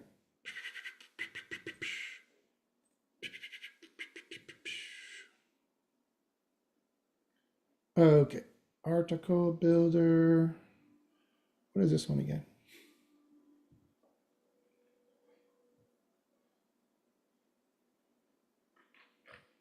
All right, so we got a good article here. Pros and cons, cost breakdowns, items. Great. Let's just run this again here. Okay, so this is interesting. This is fascinating. We're missing the how. That should be used. This is an entity that should be in here, meaning this is probably be a how-to. We're missing backsplash. We're missing a lot of important entities. Interesting. It's weird that this is 9. We probably wrote, that's why. It's very underworded, right? So you might be like, Josh, how come your generate article, how come your AI can't generate the exact right word count? For 2 reasons. One, there is no such thing as an exact right word count. Just because the average is 2,200 doesn't mean that for SEO I should make it 2,200.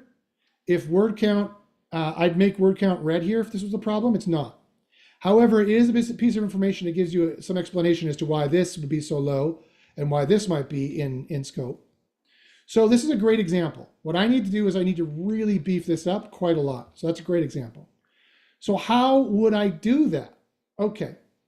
So the first thing I'm going to do is so this is a much more common example where this is going to be low. We need to beef this up. So now let me show you how you would do that. And it's very easy. We use the Marvel movie method of bulking up, right? So these Marvel movies, like Kumail Nanjiani, is that his name? Kumail something.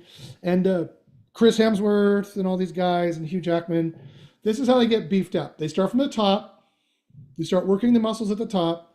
They add 6,000 calories a day. They beef up and they work from the top down for the show muscles down to the legs. And then when it's time to cut, and we do that, we add content from the top down until these scores way over and this score is way over. And then what we do is we cut. We come down here, we start cutting content from the bottom up until these scores are in the green. Then we worry about this score. This score will probably be fine unless we mess with the content too much. So that's the easy way to do it. Also, you can ask CP. CP will tell you, use the upscore button. The upscore button is how you add this. It's the easiest way. You can ask CP to add sections, and I'm going to do that.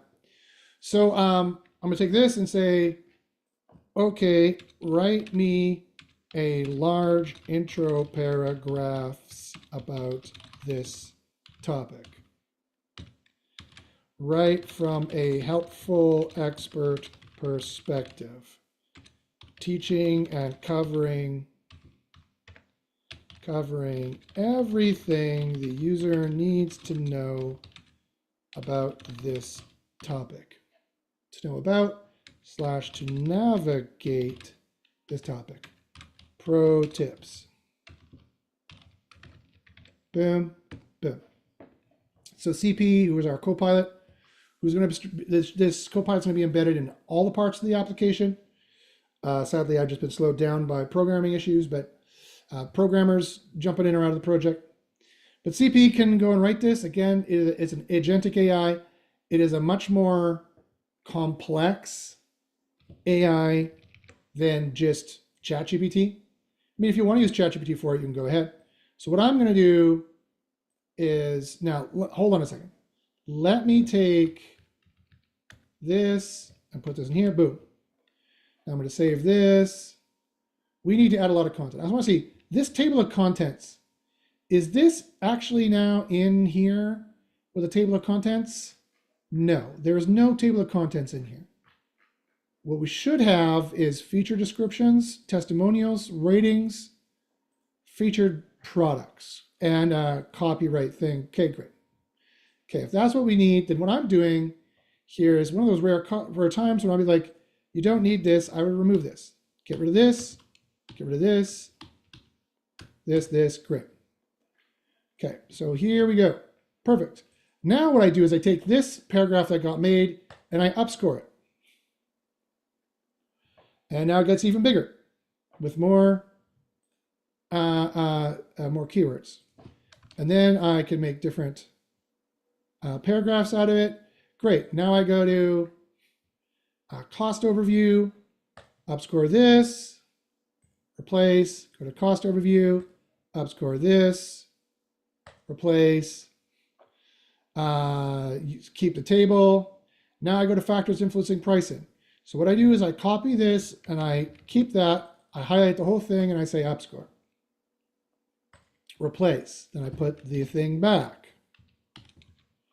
Then I go scope a project. Highlight the whole thing, upscore.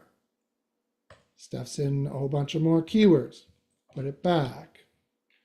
Then I go here, I go material choices. Oops.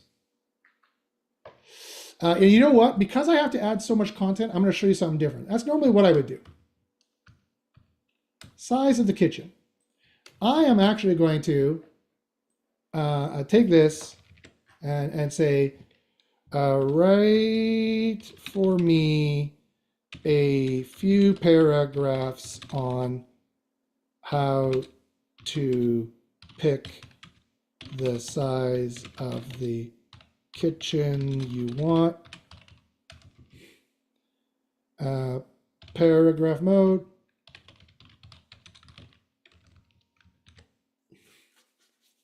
Boom. Because I have to add a lot of content, I'm not just going to rely on the upscore button. I'm going to add more content from CP, and then I'm going to paste that in. Then I'm going to upscore it. And again, you might be like, well, why do you upscore? Why do you do it from the top? You do it that way because the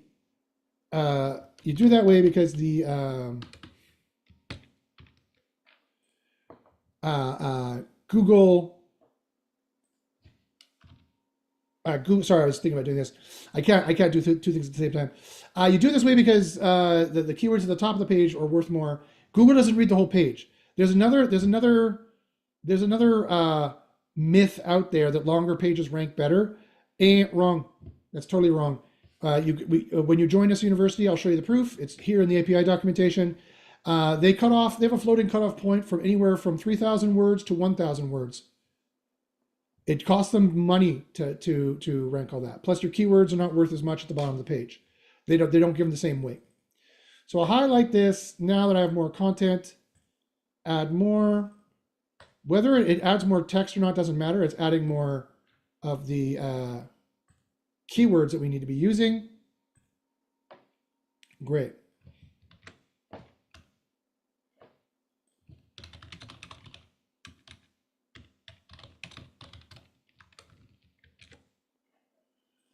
Wow them with your expertise.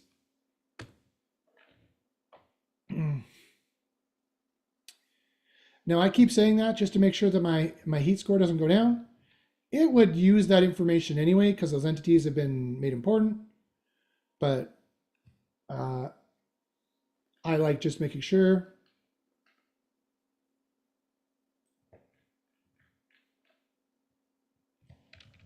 Okay, boom, boom. Sure, we can do that. Then I highlight this. Make that bigger. I like this. Make that bigger. I like the format of that actually. Boom.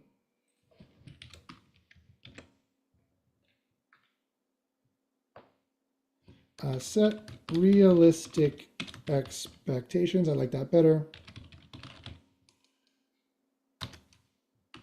That's what it was, right? Prioritize your needs. I'm going to do that and highlight this.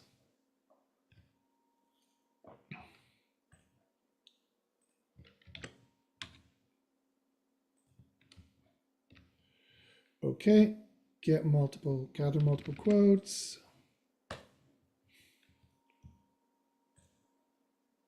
Sure. Consider future needs. Consider future needs. Boom, boom. Control C, X, come down here. Boom, boom, boom, boom, boom. Material choices. Okay, so let's see. Now we've got this much content.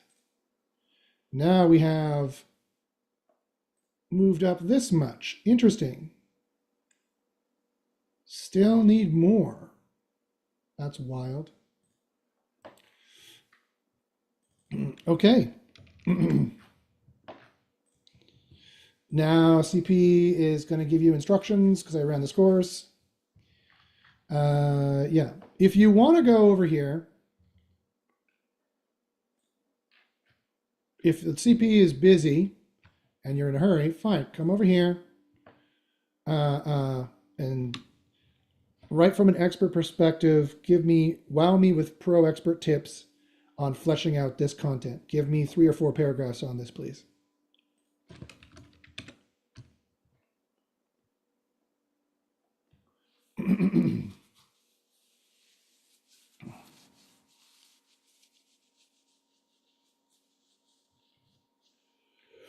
Boom, boom, boom. Sure, it's adding in content.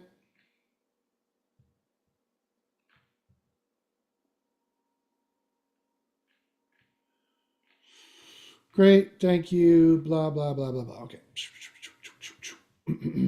Take this, go back here. Boink.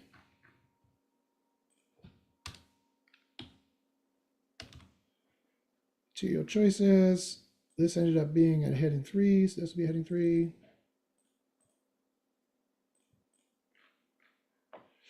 Okay, save it. Reload this. Starting to get there now.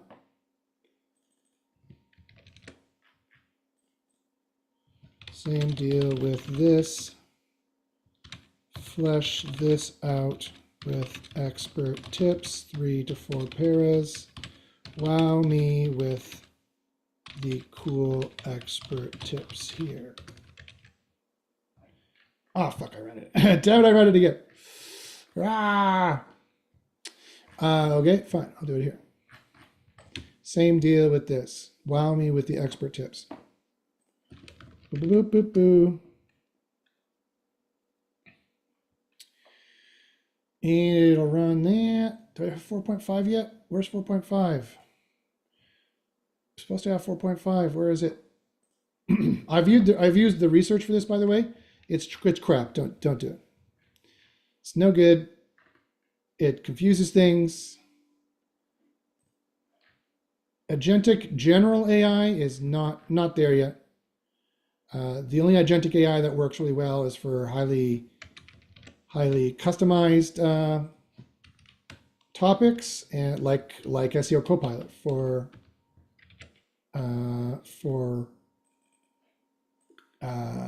SEO. Okay, boom. Labor costs. Boom. Wait. All right, come on.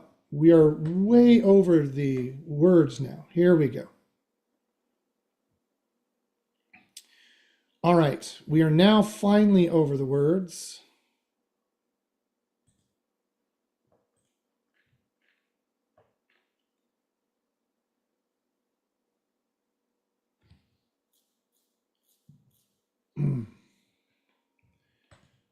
Okay. Now we'll take this. Boom, boom, boom, boom. Boom, boom, boom. Take that. Remove that.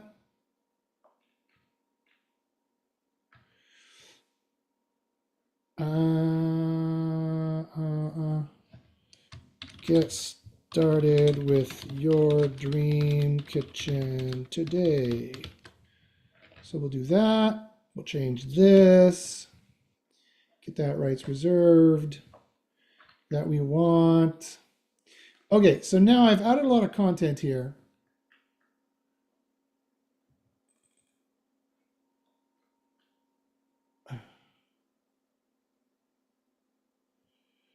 Let's make this heading 3, like the rest ended up being.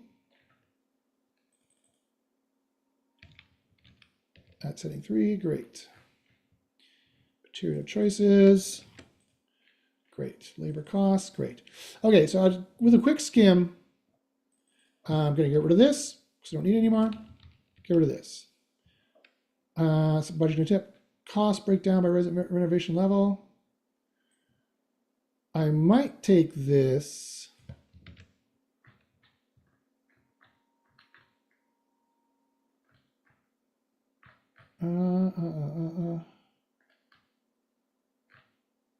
And put this in here just to break up the content to get, because it's a cost breakdown per renovation level, because they obtain the multiple estimates. There we go, save it. That might make the article more interesting. Okay. Wow, that's really weird. I don't get why. This is really weird. You'll see because I broke up the content that the predictability length is good. Doesn't necessarily mean the refresh, the spread is there. Okay. This is an interesting kitchen rental price. We probably don't say some of these words very much. This is a great example because it's weird. Renovation to cost of in labor model average. I'm looking at the scores that are the highest. Labor, we're not saying very much. Highly scored remodel, average, costs, budget, renovation, just a conjoining word. How much does this cost? How much does that cost? That's where that entity comes in important for this, I would imagine. Okay, so then what we do is basically, I could leave this alone actually. Usually I would have to come down here and be like, okay, I added so much content, I need to highlight this and downscore it. Usually that's what I would need to do, is come way down here and start downscoring. But it did it made a small thing to begin with. I need to add in their contact information here. But basically, I could go with this. This is only 2 points over where it was. The predictability length is great. The thing I'm worried about the most is the spam score, so I'll run them again. This is fine. I could go with this. Just run this again to see kitchen renovation cost. Okay, so they're great. So kitchen reno price actually is what I want to do. Kitchen rental price. Discover the average cost of your dream kitchen renovation. Maybe. Let's run a spam score on the H1. Now the H1 is going to complain. The H1 is the most picky one. So I'll tell you now. The H1 is the most picky one for the spam score. That's because the H1 is so important for SEO and has been the overly SEO'd area. But I'm going to take this and actually put this in here.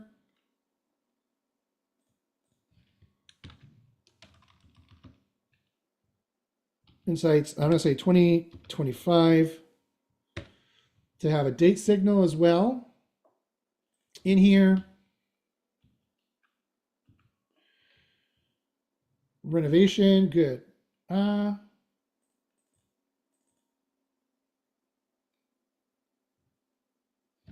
So I'll replace that, costs or cost and insights. They're more like that. Great. To get an idea of what it look like, it'll be something like this. That's fine. Google might cut this off and just show this. That's fine. So this is all good. So actually the spam scores worked really well. The spam scores worked well because it's so long and it's kitchen rental price is an interesting keyword that's not really the way you speak. You're going to talk about renovation costs and budgeting and insights. So actually this is good to go. So this is done, good to go. I can move on. I can publish this. I will publish this, in fact, after I'm done all the other surgical things that need to be done. But if I was doing spray and pray, I'd be done. I'd be moving on. It took me 20 minutes. It was one of the harder ones. Not that hard at all, really, when it comes down to it. The heat score, yeah, I don't see any sixes, so that's good. And when I'd watch how well it does, you know, with some of those sevens there, I'd be like, okay, let's see if this is really as useful as I hope it is. It was showing expert tips that I want it to be. But it looks like it'll be good. Setting realistic expectations. It's written from the perspective of an expert. I'm drinking a pop, a pick-a-pop. Do you guys have pick-a-pop? Is pick-a-pop a Canadian thing? I'm drinking a black cherry pick-a-pop. I don't know if that's a Canadian thing. Maybe you guys don't have it in the States. It's like just a soda. You guys call it soda. A pop, a glass bottled kind of old-fashioned soda kind of. Anyway, okay, so that's it, guys. That is what I would do. What questions you guys got? I could go forward with this. No worries. Again, I haven't had any images. There's a lot of surgical SEO I would do here. There's about 10 different ranking factors I would take advantage of that I'm not taking advantage of yet. But if I was doing a carpet bombing approach, this would be a perfectly valid page. And it would probably be tried out. It would probably get a pretty good click age probability score, and it would help contributing to the site quality score. And so what questions you guys got? As I said, I would go with 1 red score, if that, and 2 over is still perfectly correlating with #1 rankings.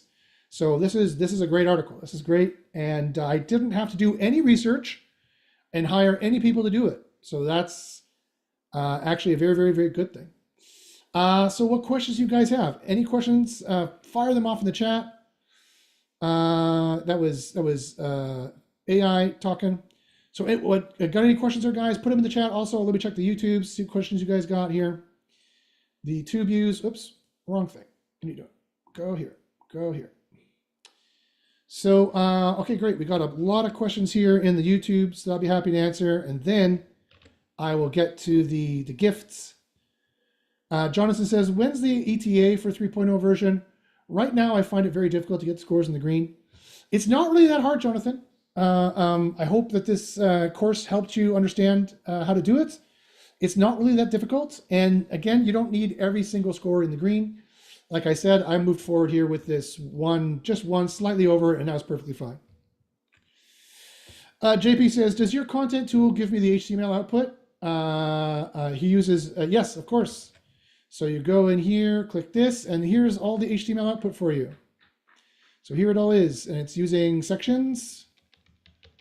It's using different things that you might want to have as well. If it doesn't add in as much as you want, there's also ways to make, like if you look in here and you see, hey, it's not using the HTML, Josh, that you're supposed to be using from over here. What I might do is, first off, I'm going to save it.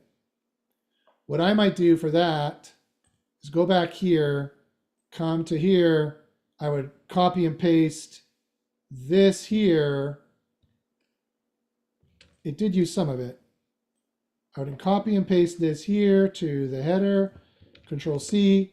I'd go back here, and when I generate the article, I would paste in the HTML here and say, so it's using this HTML. I would also put this HTML in the custom knowledge base, or say, make sure you use the HTML and make sure you fill in the tables with the right data. You could also do it that way. Also, if you want, you could take this content and you could paste it into ChatGPT and paste in the HTML and say, merge this content with this HTML. Make sure you keep it at 2,600 words. And it will do a pretty good job in doing that as well.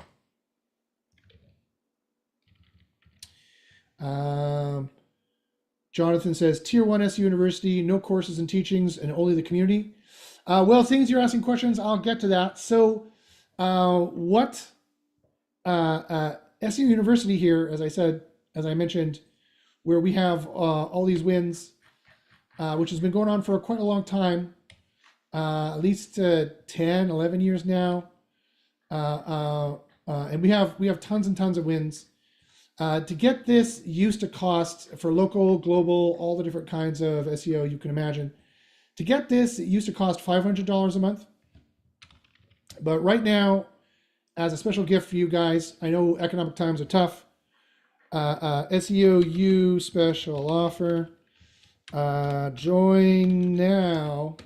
For those of you who want to join now, it used to be $500 per month, but now only an introductory price for $44 a month for community access. That's access to the Discord, where you get access to all this information, all the knowledge base we have in here. This is all the knowledge we have. We have test results, we have YouTube rankings, we have OnPage, SEO, quality CRO, how to do those things, local SEO, internal links, external links, blah, blah, blah, blah. We have a knowledge base on this, which you can get access to for only $44 a month. It used to be $500 a month. It's a no-brainer, right? It's a no-brainer. For the cost of only a dinner out, you owe it to yourself. If you're serious about SEO, for the cost of a dinner out, you owe it to yourself to join at least for a month and see what the heck we know. And I guarantee to you, you are going to be pleasantly surprised. These are not your mom's SEO courses. These are not warmed up, rehashed PBN courses from 15 years ago. This is new, fresh, to the date, current ranking factors that will make you succeed. When you join SEOU, you will succeed at SEO. That's the guarantee. If you follow my recommendations, you are going to win. You're going to succeed. Also, I have 30% coupons off SEO CP, and students of SEO Copilot, students of SEOU, you get even more discounts. So not at Tier 1, this is Tier 1 community access. But if you join at Tier 2, which gives you access to the video courses as well, we have hundreds of hours of video courses. Let me show you some of those quickly. For example, we have courses on everything you could possibly imagine. Keyword discovery tutorials, how to do content marketing, schema, knowledge graph reviews, entities, reminders on linkings, audits, how to do high-level audits, what happened on October 7th, spam score update stuff. This is just some of the basic stuff. We have we have a 4-part sales masterclass of how to sell SEO, of how to get customers using science. This is all the top level science. social science, science psychology of how to sell. We have can AI detect AI content, the formula, how to, again, how the spam score works. More on page. We have local massive SEO tell-all for local SEO from our local SEO guru, Ryan. Um, Intro courses, entity expert stuff, author stuff, expertise rank, reference rank, stuff you've never heard of, etc., etc., etc. Basic orientations that go on and on and on. The linking recommendations that goes on and on and on and on and on and on. You could access this you could get access to the community that generated all this information. Tier 2 access is only $150, but join for $44 a month, and you can see why you'd want to even move up to the top level. And also, I have 30% coupons for you. Email me to get access to any or all of this. Email me at joshbashinsky@gmail.com. It's a no-brainer, guys. If you want to succeed at SEO, you're going to need the best resources, right? SEO has changed tremendously since AI has come out. I'm not going to say it's dead, but I am going to, like some people are saying, because that's not fair. That's not fair. That's not real. That's not true. However, it's not as easy as it was. That's for damn sure. And Google's going to make sure you need to have high quality, trustworthy content. What does that really mean? I can tell you what that means on a high scientific level. So you owe it to yourself to see what we know, right? We are one of the longest running mentorship groups that you've never heard of, because I don't release our content for free. Never going to happen. I don't even talk about our stuff other than on my YouTube channel. I don't do gross, massive posts. I don't have 10,000 students. I have like an intimate group of like 100 professionals, which, as I said, we're making tens of millions of dollars in SEO per year. We are the elite group. If you want to be elite in SEO, if you want to see what that is, join now for a very, very low price. Again, it's less than a dinner out. It's a no-brainer to come and check out what we know. Now, let me finish the questions here. If you guys have any other questions, please fire them in there, fire them in the YouTube, or fire them in the Zoom. I'm more than happy to answer. Jonathan says, it's better to use CP than using ChatGPT when expanding points, right? Because CP would add those entities needed from its report. Yes. Yeah, it will. Yeah, but when I'm making 3,000 words, I'm going to get them in there by accident anyway. So that's why I was like, fine, if CP is busy, go to ChatGPT and ask. Don't let it search, though, because that could be bad. Jonathan says, why did adding ChatGPT content twice actually decrease the APL? I thought it would increase it. It's because of a little bit of the way I prompted it. It's a little bit of my AI whispering. When you join SEO University, I'll explain how that works. SEO University also includes mastery of artificial intelligence, because that's all SEO is. SEO and search is all artificial intelligence is what it is. Jonathan asks, how much is tier 2, the full version with teachings? The full version with teachings and consulting from me is more. That's tier 3. Email me if you want to know about that pricing. I can do audits for you. I can do consulting for you. I can look in and do tutoring for you and guide you into what you need to know to do SEO. I'm proud to say that a lot of my students who are doing this are having a lot of success right now. Again, I've been doing this for 30 years. I can help you have a career in SEO. People have moved from junior SEO. This is a true story. People have moved from junior SEO, and something I'm very proud about. People have moved from junior SEO in SEO University in the community up into senior SEO to marketing manager. Some have even moved to CEO. Some have even taken over the company or made a company, made an agency like Ryan. Ryan started just doing SEO for his family's business. He now manages alone over $5 million in organic revenue for his clients. He's wildly successful. You can be too. Like I said, Do you want a job in SEO? I can get you one. And there's new students in here like Sebastian who are doing very well. So I suggest you join. When you join SEO University, you are going to ask the students and say, hey, how are things going? And they will tell you, things are going great. I've done this, I've done that. This is the real deal. So email me if you want any more information about that. But you got me for another 4 minutes, and then I got to run, guys, because I got another meeting at 1 o'clock, and I need to stuff some food in my mouth before then. So 4 more minutes. Ask me anything, guys. Ask me any questions. What SEO questions do you guys got? Otherwise, thanks very much for listening. Thanks for watching. Give me a thumbs up or a good to go if you're good to go. But if you can fire in another question in there, I'd be happy to answer it. When you join SEO University, you're going to see a difference between the way we look at SEO, the way we do SEO, and the way the rest of the world does it. SEO Copilot is definitely the tool to use for your OnPage. It's definitely going to help you do your OnPage correctly. And then SEO University is how you take the next step and move forward in learning all the other kind of off-page signals you're going to use to make the real money in the big niches. All right, guys, so thanks for listening. Thanks for watching. Again, email me at joshbrzezinski@gmail.com today for any SEO questions that you have. Email me for any SEO questions you got. Fire off an email, say hi, and I can definitely help you with your SEO. And it's a positive time to be doing SEO, guys. I know a lot of people are like, SEO is dead, blah, blah, blah, blah. Good, let them believe that. Let those losers believe the lies and jump in on SEO and start enjoying niches that are so easy to rank for because no one knows what they're doing anymore and doesn't even think SEO is a thing and are so confused. There's so much money and there's so many ways to dominate. Let me prove it to you.